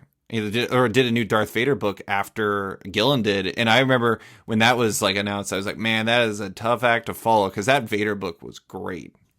Yeah, he's another great one, though, that does awesome Star Wars stuff. And he was super nice. Dex met him. Dex was, like, big on the what was the one he did? The Poe Dameron series, I think he did. Oh, I didn't read that. Was it good? Oh man, Dex was all over it. And if it's the right one, I may be getting this wrong. No, you're right. You're right. Okay, yeah. So we went to Las Vegas Comic-Con, and Dex had never been to a con, and he was stoked because he was going to be there. So we went up, and Dex had his Poe Dameron comic, and Charles Soule sat there and, like, talked to him for, like, probably a good 10 minutes. Just Dex is asking questions and all kinds of stuff, and, like, he was having fun with him, signed everything for him, took a picture with him. Nicest guy. But his Star Wars stuff too is just phenomenal. That's great. All right, what's your number 9? Number 9 for me is The History of Marvel. Oh, The History of Marvel Universe? Yeah. I love the shit out of that. Like, a huge series just condensing. It's kind of like, the giant, not giant size, but Grand Design. Grand Design, yeah. Just like them taking the broad strokes and giving you the breakdown of how the history should be. Like, honestly, for me reading this, that's kind of where I'm working with from now on. Like, that's such a good, succinct way of putting how everything's developed. And they fit in such little moments too, and then even include great things like Onslaught. Yeah. So yeah, it's just been crazy good. And again, Mark Wade and Javier Rodriguez. Yeah, sorry guys, didn't throw your names out there initially, but yeah, I mean, from beginning to end, I've enjoyed the hell out of this. I love the covers too. I think the covers are phenomenal. But Mark Wade always has kind of been known for having that, like, encyclopedia knowledge of comics. Mm-hmm. And so it's cool to see him just unload it. Like, the thing that really blows my mind about it is, like, how, like, it doesn't really have, like, a really specific structure to it like a normal comic. It's not like a narrative in the same sense. And then, like, Javier Rodriguez, like, his art on it, like, he's turning, like, splash pages into, like, such, like, intense like story dumps, like in a good way, like the way he's delivering it. Possible way. Yeah, I mean, it's kind of like it's a real virtuoso performance by him on that, because like Wade is exactly what you said he is. He knows the history like few do, but the fact that he's able to deliver, like the Javier Rodriguez is able to basically turn that into a functional visual narrative is really, it's amazing. Yeah.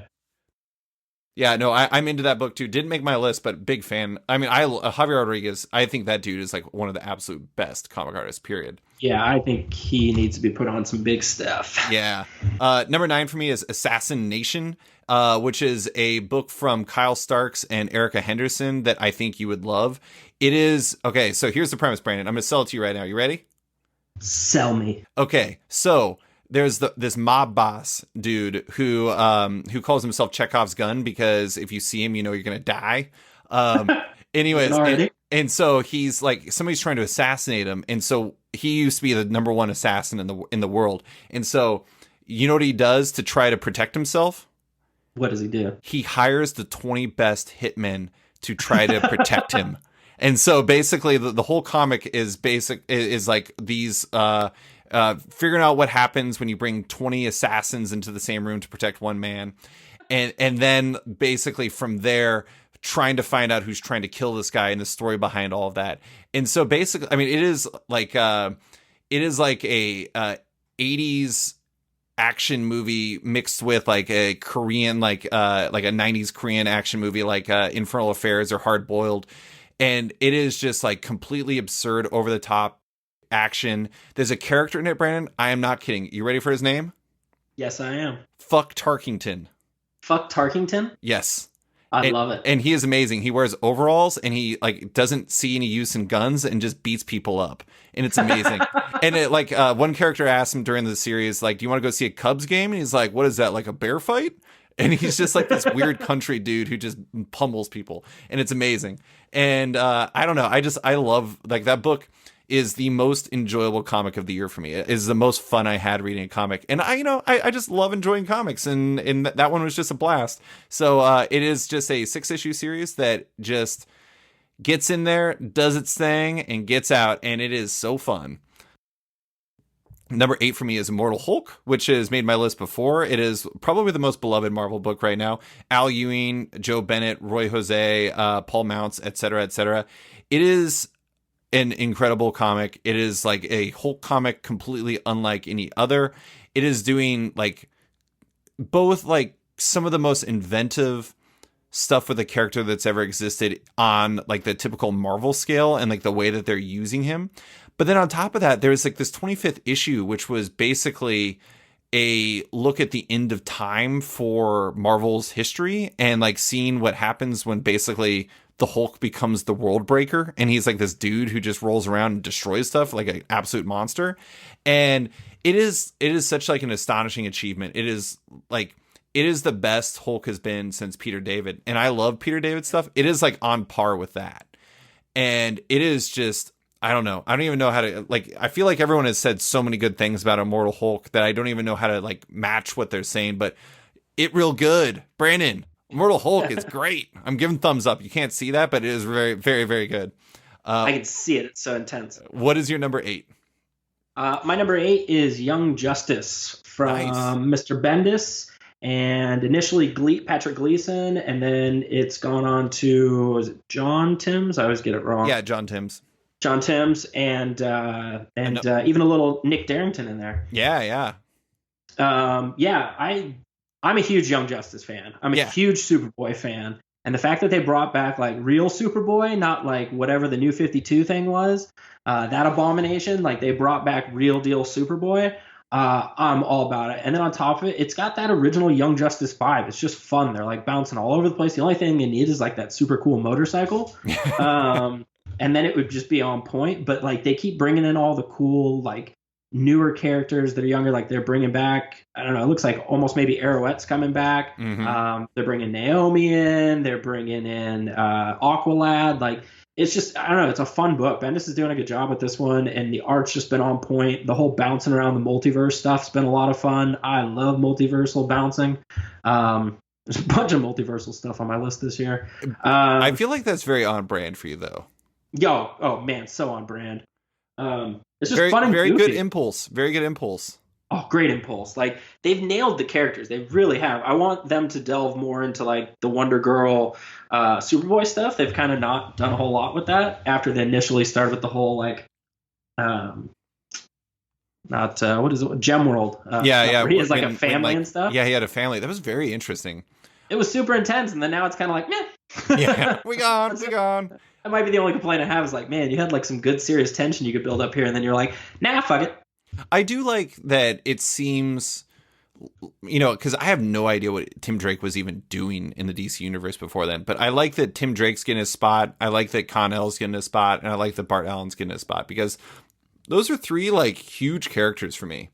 And I like that like, Bendis clearly identifies that those are valuable characters and that he knows what it takes to do well with them. I'm questioning his decisions with Drake, though. The whole Drake thing with the costume was not great. Oh, sure. But other than that, yeah, nailing it. Yeah. What's number 7 for you? Number 7 for me will be no surprise to anybody who's ever listened to this or even going back to watching us do this. It's Teenage Mutant Ninja Turtles. I know, there it is. I don't know that there's ever been a year this didn't make my list. And on top of it, this year reached issue number 100. Everything was building to this. Everything came to a great conclusion, in my opinion. It's Eastman, Waltz, few artists, Dionysius. I always mess that one up. Michael Dionysius. Yeah, Wachter. I know I'm missing somebody else too. Apologies if I missed. Didn't Tom Waltz, his run finished, right? Yeah, as of 100, it's kind of like they're walking away, and Sophie Campbell's taken over writing him. Yeah, so that she had done some where they did the side ones that tie in. Mm-hmm. She had killed those, so she's gonna nail this, I'm sure of it. But I guess supposedly like this team's coming back, but they're also doing a side one where they're bringing back Peter Laird too. Oh, I know. Yeah, I heard that Eastman and Laird are doing something. Yeah, so I'm pretty stoked about that. Waltz is going over there with them for that. So I don't know if they're going to do that and then come back. But I think at this point, like, I love this series. And I think it's in really good hands with Sophie Campbell based on, her previous Turtle work. But I got to say, man, like, Waltz has got to be like an all-time run for you. This Turtles run, and I'm a huge Turtles fan. This is my favorite Turtles run of any iteration ever. Like, they did such a good job of bringing things in from all the different types of Turtles, you know what I mean? Cartoons, comics, all that stuff. And they made it just such, kind of like I was talking about Power Rangers earlier. They made it like one cohesive thing and, moved characters ahead and created new characters like Hob. And so, yeah, man, this is easily one of my favorite runs of any comic ever. Nice. That's awesome. Yeah, I kind of figured because honestly, how long has that run been? Because I feel like it had to been at least like half of 4-Color as well.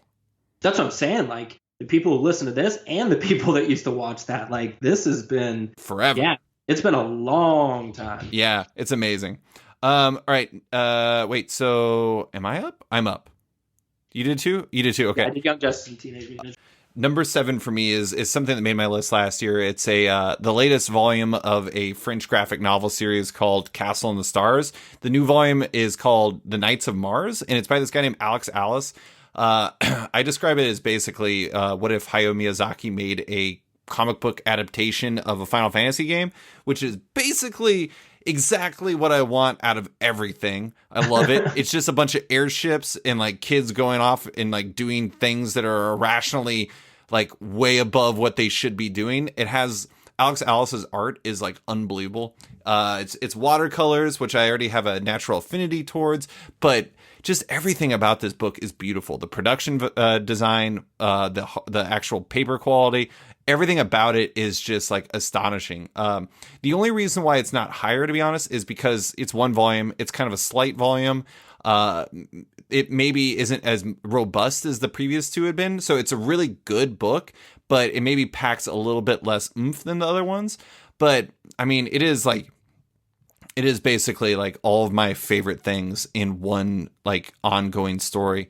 And it's just beautiful. I mean, it's like one of those comics that I really evangelize about because not a lot of people read it because it's published by First Second, who people like mostly associate with younger reader comics.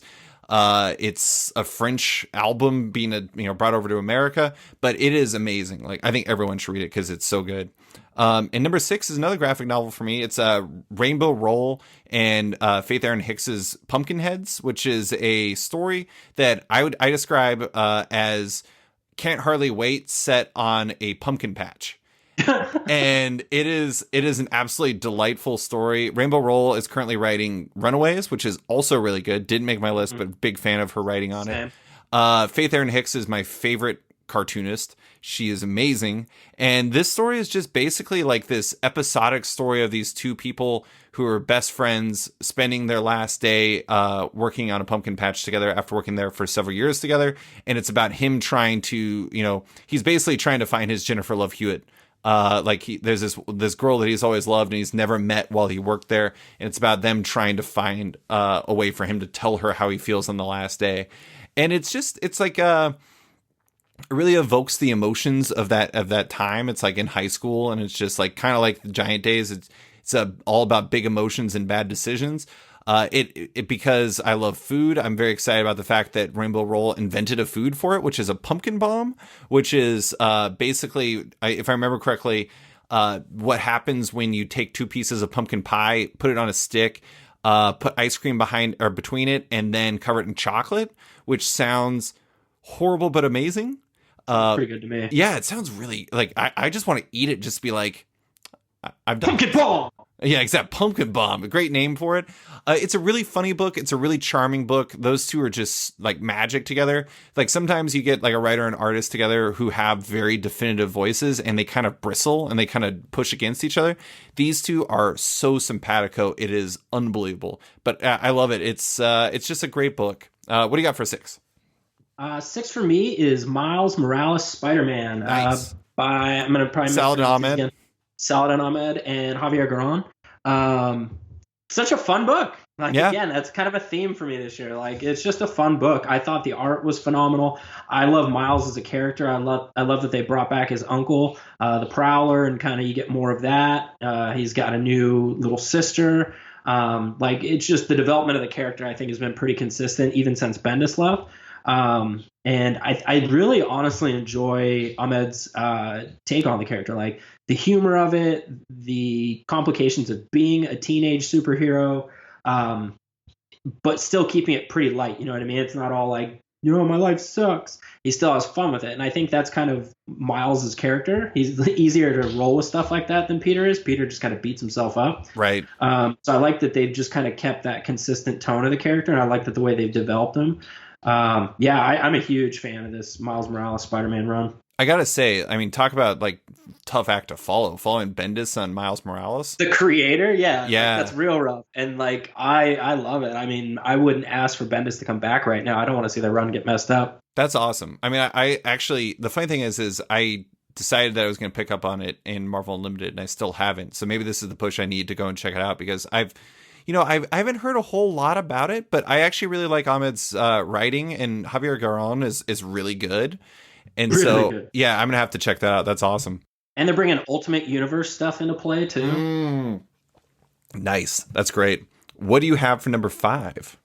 Number 5 for me, and these next 5 books are definitely, like, there was no wiggling any of these around. Like, I knew where these ones were going. So my next one is The Punisher. By Matthew Rosenberg and Simon Kudranski. Oh, yeah, Kudranski, yeah. Who's drawing Fallen Angels. Yeah, I like his Punisher stuff much, much better. He fits it better. Yeah, and like it's got Baron Zemo and like some Thunderbolts action, and just in general, like Punisher going through and just wrecking shop in the most ridiculous fashion, like goes to an island of villains and fucks that whole thing up, then comes back to New York and fucks that whole thing up. Like Rosenberg's Punisher for me is one of my favorite ones ever. Like, I've had so much fun with this run just because it's just pure destruction. Like, there's really no like character development or anything that you're looking for here. It's just a Punisher on like the most crazy murder spree. I really enjoyed Rosenberg's theme of just decimating stuff this year, whether it be X-Men or villains. Like, I really enjoyed like the just murderous rampage he was on in 2019. I don't even know what year it is. That's amazing. Yeah. That was on your list last year. I remember you liking it a whole lot.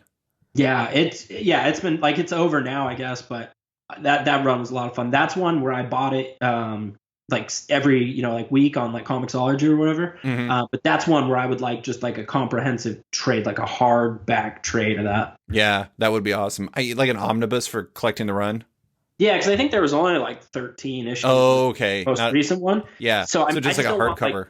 Yeah, I don't want like 2 books of 6. I want like the whole thing in one with some hardcover. Sure. Yeah, no, I'm gonna have to check that out. I'm actually, the funny thing is, I'm talking to Matthew Rosenberg on my very next podcast, so I'll have to talk to him about his extreme bloodthirsty nature. Yeah, tell him I said thanks for murdering everybody. I like seeing people complain about it. It was delightful. Number 5 for me is a constant on this list. It's Xander Cannon's Kaiju Max. It is a story of kaiju living in a supermax prison. The 4th season ended this year, and it's about the women's prison. And like, there's this one beat in the 4th season that has like the most ultimate gut punch I've ever read in comics. I mean, it is like such a like when it hits, you're just like, oh my God, like I can't believe he did this. And it ends up, I mean, it's like a fascinating book because people look at it and they see this like, they view it as cartoony art, but there's so much depth to it, and there's so much heart and heartbreak and like tragedy to it.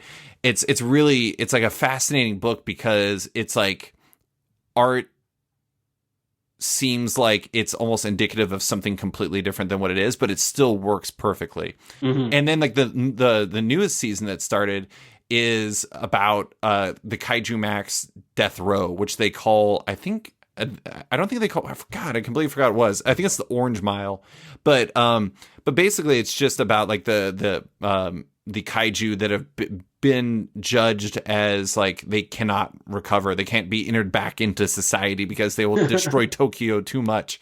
And I don't know, I mean, it's just like I'm always amazed by how much Xander Cannon surprises me with that book. He never ceases to amaze me with what he comes up with.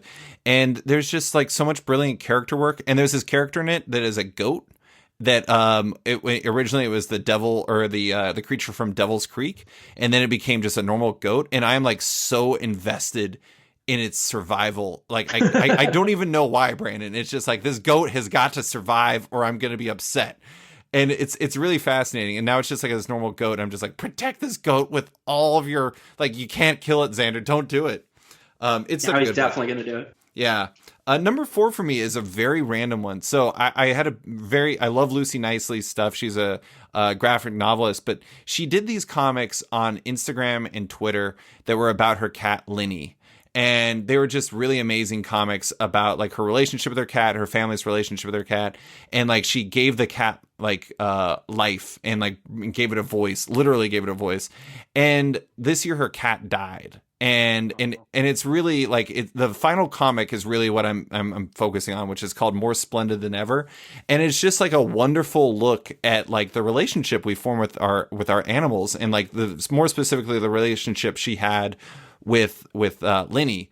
And it is like a beautiful, beautiful story. And I know, it's like my parents' cat died this year. I know Lily passed away this year. Yeah, my cat Lalandra died this year. Yeah, 15 years old. Yeah, and then like, shouts to my guy John Lehman. His cat Corey passed away this year. It's like, and like having 2 cats myself now. Like I went to the vet today. And so it's like, when I read that comic, like it was just, I was like absolutely flooded with emotions.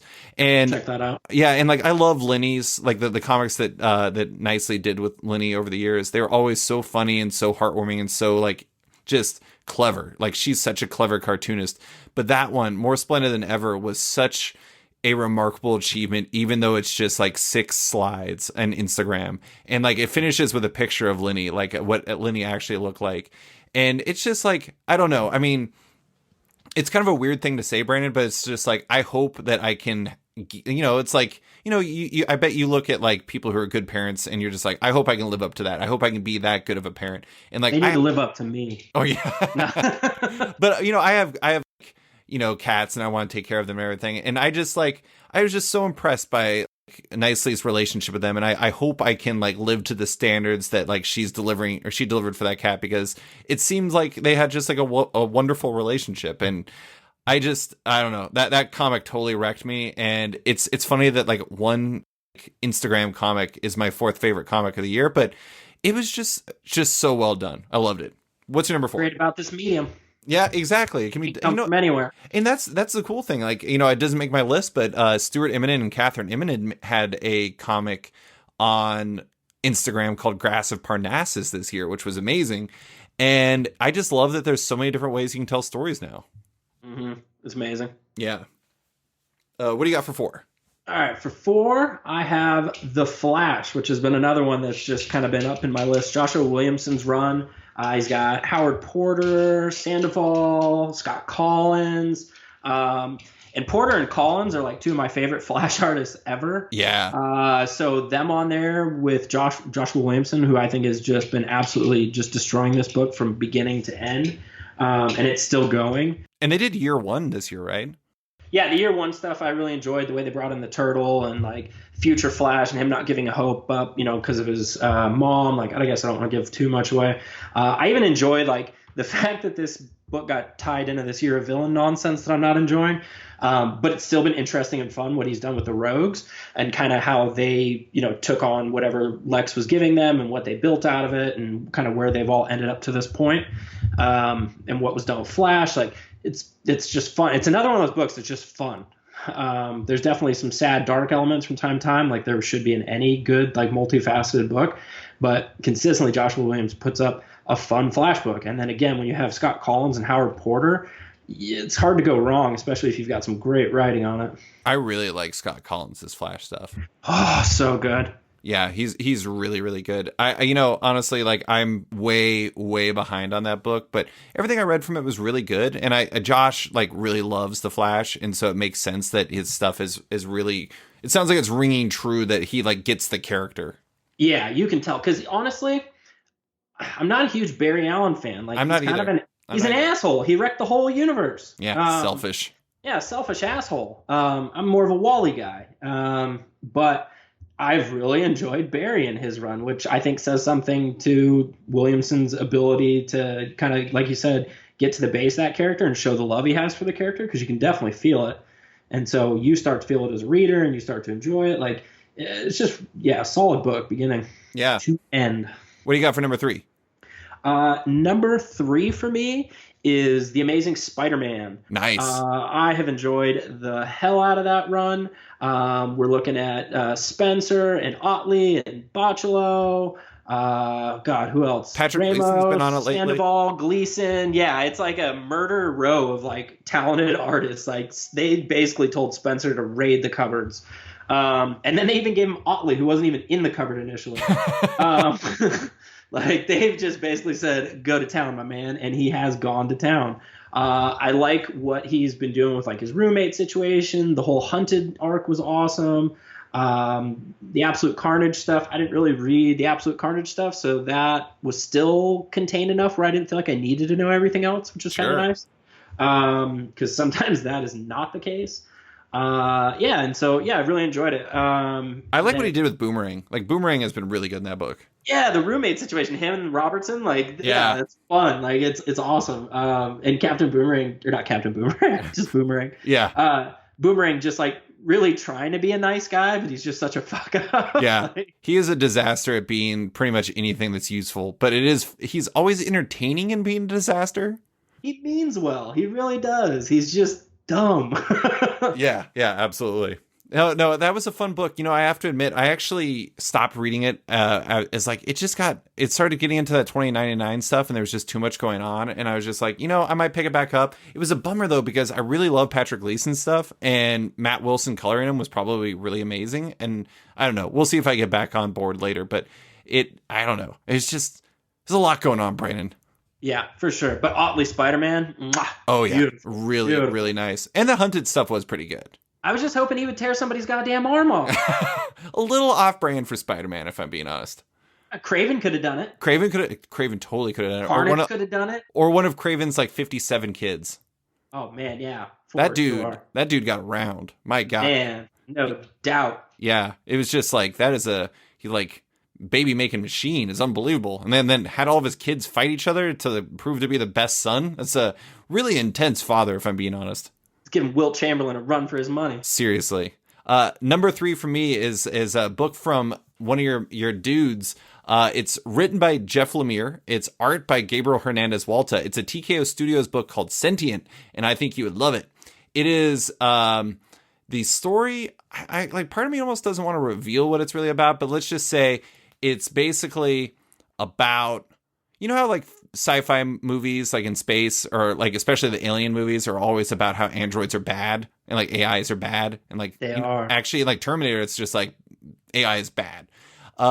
This is basically like, what if the only thing that could save your children was an artificial intelligence?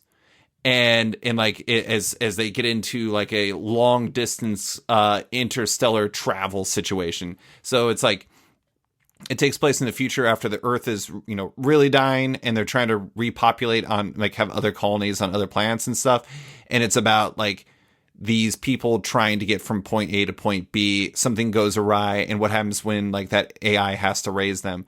And it is like, you know how Lemire has got this really interesting gift of being able to, you know, he's always got the fathers and sons thing. He's got like the patriarchal, matriarchal relationship thing down really pat, but this one is like a unique take on it, and it's really like emotionally and beautifully told. Like, I really loved it. Gabriel Hernandez Walta's art and it is spectacular, and it's just, it's such a well done book. It was very unexpected, honestly. I had no idea what it was going to be about, besides that it was called Sentient and that involved space travel. That was it. And it ended up being something singularly unexpected. It actually, there was a brief moment where I considered it for number 1 even. And it didn't obviously end up there because it's at number 3, but it is just a really fantastically told story. And it's just like a 6-issue story that you can get in trade or single issues or digital or whatever.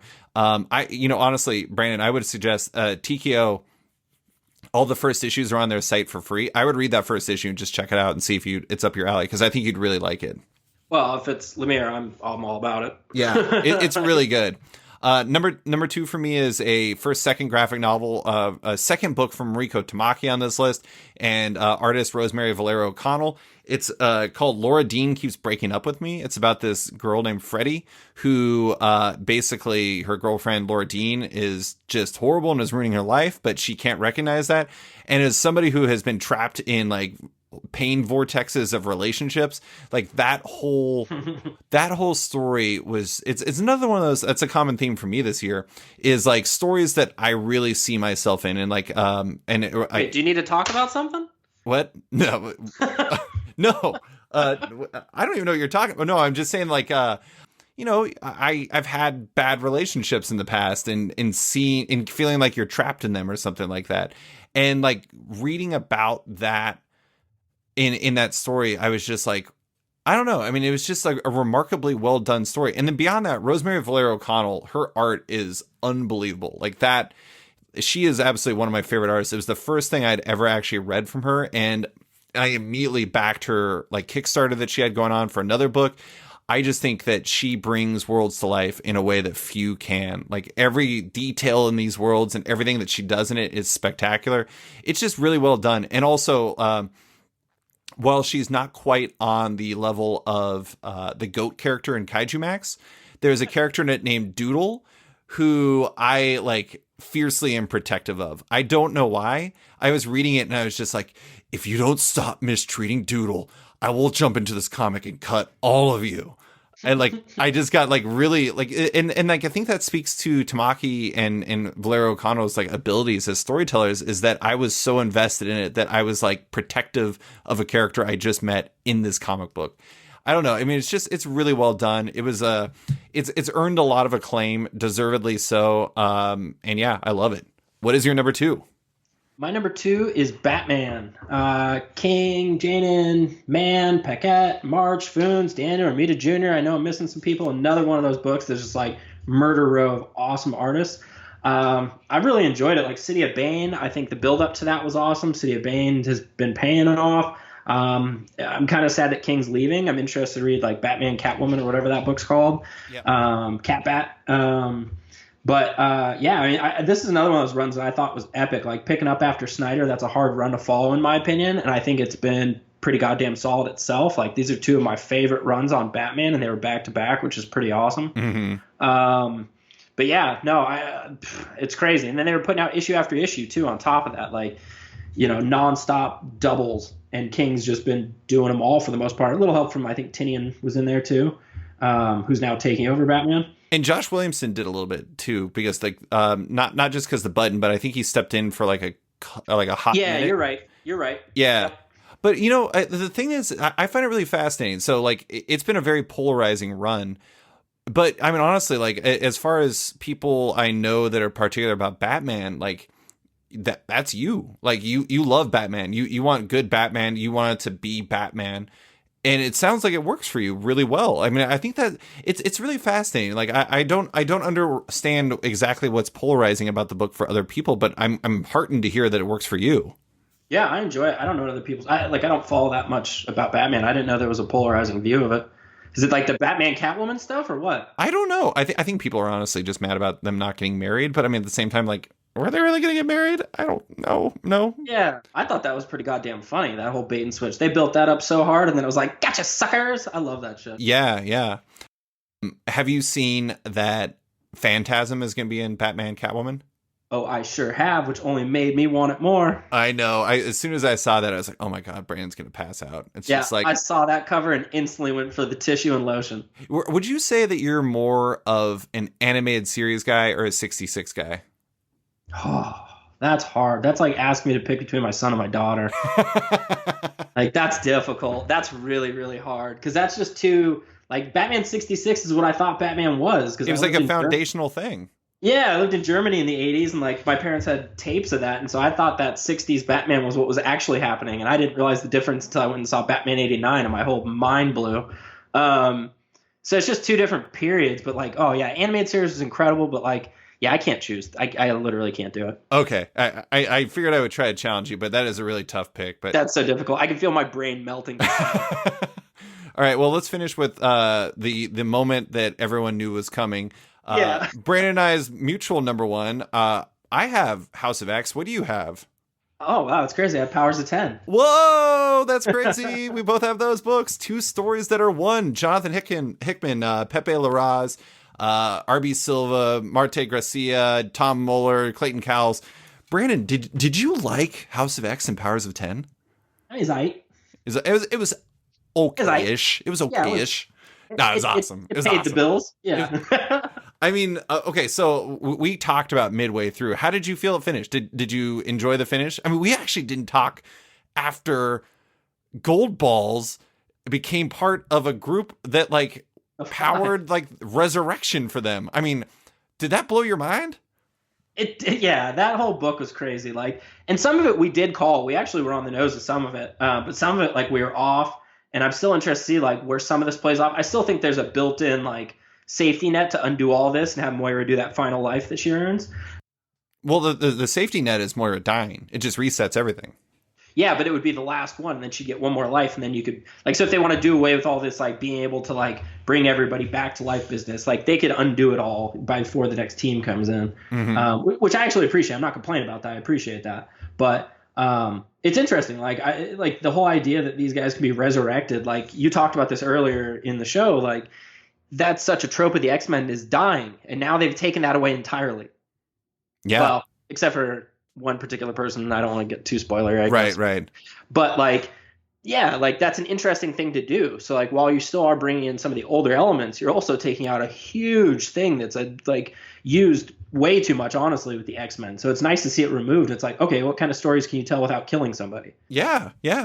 I mean, I think that's what's really cool about it is like all of it is like quintessentially X-Men stuff, but it's like you're kind of it's put everything in a position where you have to do something different than what was done before because those toys have been taken out of the toy box, so to speak. Yeah.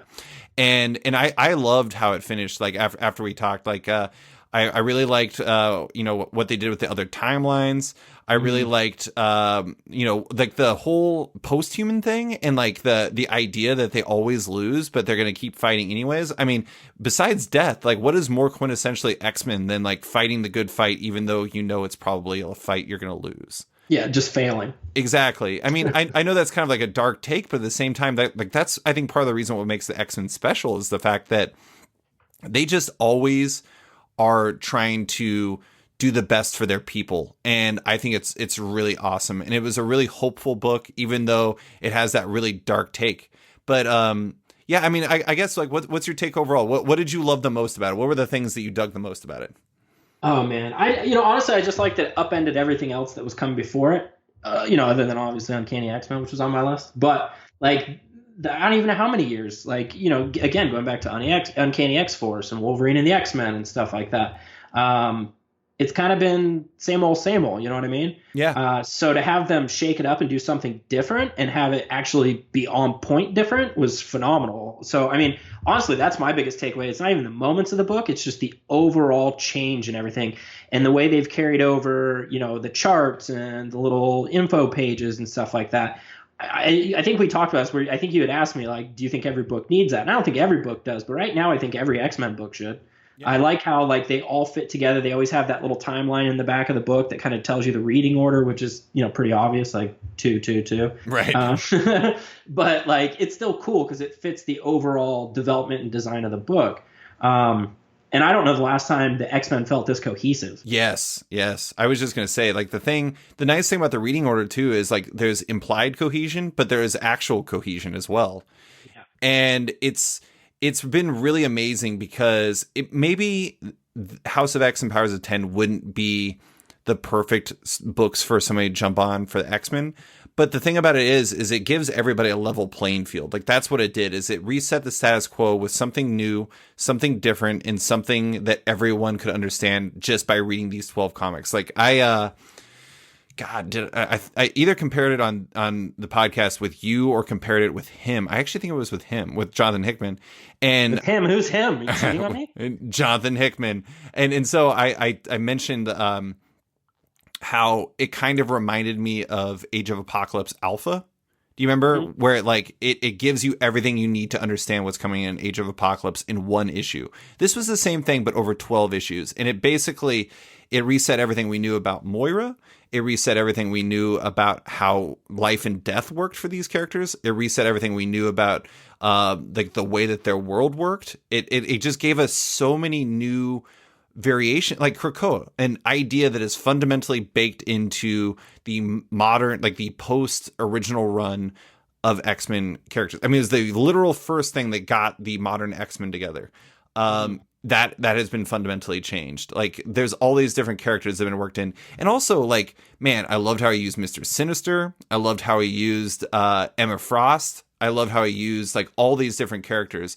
And Nimrod. It was Nimrod. Oh man, Nimrod the Lesser is my guy. That guy was awesome. Yeah, I mean, there's just so many different things that they did, that Hickman did. And then also, I do want to give a shout out. Pepe Larraz and R.B. Silva's art throughout was amazing. Ooh, yeah. Those books would not have been the same without those guys. No, and the thing that was nice about them, too, is while they were two separate books, they had similar enough styles that they felt cohesive visually, too. Yeah, it wasn't too, like, jarring of a difference. Absolutely. Yeah, exactly. Yeah, and so, I don't know. I mean, it was... another thing I liked about it too is just like, you and I would text about it and we would be talking about how like happy we were about this and how excited we were. And then, the conversation surrounding it was like the biggest event in comics since maybe the New 52. But it was like a self-contained event, which, man, we don't get enough of that. Like, yeah. And it wasn't like they say it's self-contained and only a few titles tie in. Like, it just was self-contained. Yeah. It made it so much easier because everyone just had to read one comic a week and then talk about it and get excited about it and speculate about it and talk about it. And it made it a read that was truly unlike anything that has happened in comics in a long time. It was like the water cooler comic, Yeah. Yep. Absolutely. If I had comic book friends. Besides me. I'll talk to you about it. Yeah, I mean, and also like the design stuff with Tom Muller, man, I love that. I mean, I love the data pages. I love how they use that stuff. It was great, and I love that it messed with everybody's expectations. Like, people were mad when they killed off all the X-Men on that mission to the Orcus station. Like on what is that thing called from the Avengers? The Soul's Hammer. Mm-hmm. Yeah, like when they went out there and everyone's like, oh my God, you killed all of them. This is ridiculous. And then like next issue, they're like, haha, we resurrect everyone. This is what we do now. And it's just like, I feel like if you're going to do the X-Men, you have to evolve. And if you're going to do the X-Men, you have to be able to surprise people. And I don't know if there's many people that are better at that than Jonathan Hickman. I still want the story of how Wolverine has the adamantium on him, though. Okay. I thought you were going to say, I still want to know what's going on with Age of Ultron Wolverine. Well, he's out there somewhere, too. He's plotting with Maggot. Maggot's trying single-handedly to be the garbage disposal service of the island. Oh, yeah. Yeah, got to get rid of waste. Yep. Do you think, like, X-Force? Because X-Force's premise is that, like, if there's, like, a body... Like, they have to confirm the death of somebody so they can resurrect people because they don't want two of them going around. Do you think one of the storylines is that them going after Age of Ultron Wolverine because they know there's multiple Wolverines out there? I hope so. If not, I'm still begging Marvel to take me in and let me do an Age of Ultron Wolverine story. Oh my God. It would just be me and you just like going nuts. We've been plotting on this for years. I've been listening to you plot about it, but I love it. I think it's hilarious. It is my favorite. Went into that cave and then what happened? What happened? It's my favorite Brandon corner by far. It's amazing. But anyways, yeah, House of X, Powers of 10. I mean, I feel like there was no choice. That was the easiest part. Just put them at number one and figure out the rest. Yeah, that was the least surprising number one from either one of us in I don't know how long. And I think the first time in I don't know how long we had the same books. Yeah. Probably since Uncanny X-Force. Yeah. Yeah. When was that? Like 2011? Yeah. Yeah. I mean, it's just, it's a remarkable achievement, and it's just something that I think is probably the most momentous thing that the X-Men have happened since, or something that's happened with the X-Men since, I don't even know, but No More Mutants, maybe?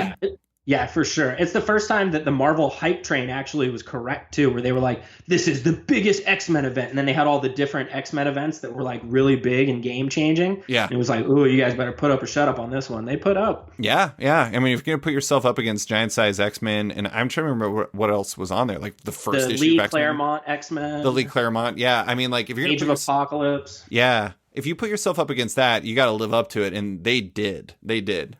Extreme X-Men. Yeah. Chuck Austin's run. Oh no, we don't even joke about that, David. I know. We All right, Brandon, that's all we got. Another great year of comics. Thank you for the 5th straight year on here and 10th straight year overall. I appreciate you taking the time, man.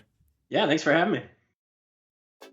Thanks for listening to this week's episode of Off Panel with my pal Brandon Burpee. You can find him on Twitter at Brandon Burpee. As a heads up, Off Panel is once again brought to you by Sketch.com. Check out the new version of the site and consider subscribing for access to all of the site's content and its members-only forum. If you're a fan of Off Panel, make sure to check it out on Patreon. If you back the show on there, you not only support it, but you get early access to each week's podcast, access to weekly content, and more. Also, don't forget to subscribe to Off Panel on iTunes or Spotify and give the show a rating or review while you're at it. You can find Off Panel and Sketched on social media by liking it on Facebook at /Sketched, that's SKTCHD, follow on Twitter at SketchComic, or following me at @SlicedFriedGold.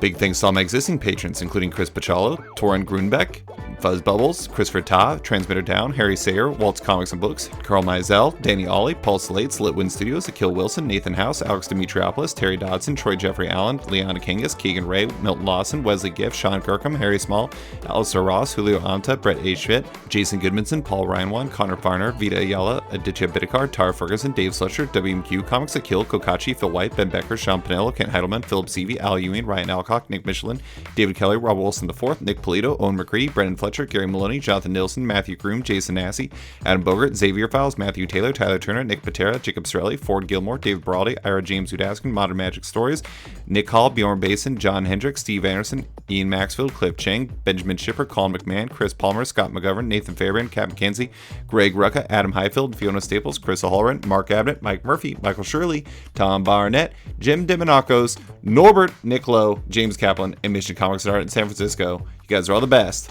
A quick thanks to Upright T-Rex Music, who wrote and performed Off Panel's theme song just for the show. Check out their music on Spotify because it's completely delightful. Thanks for listening, and tune in next week for another episode.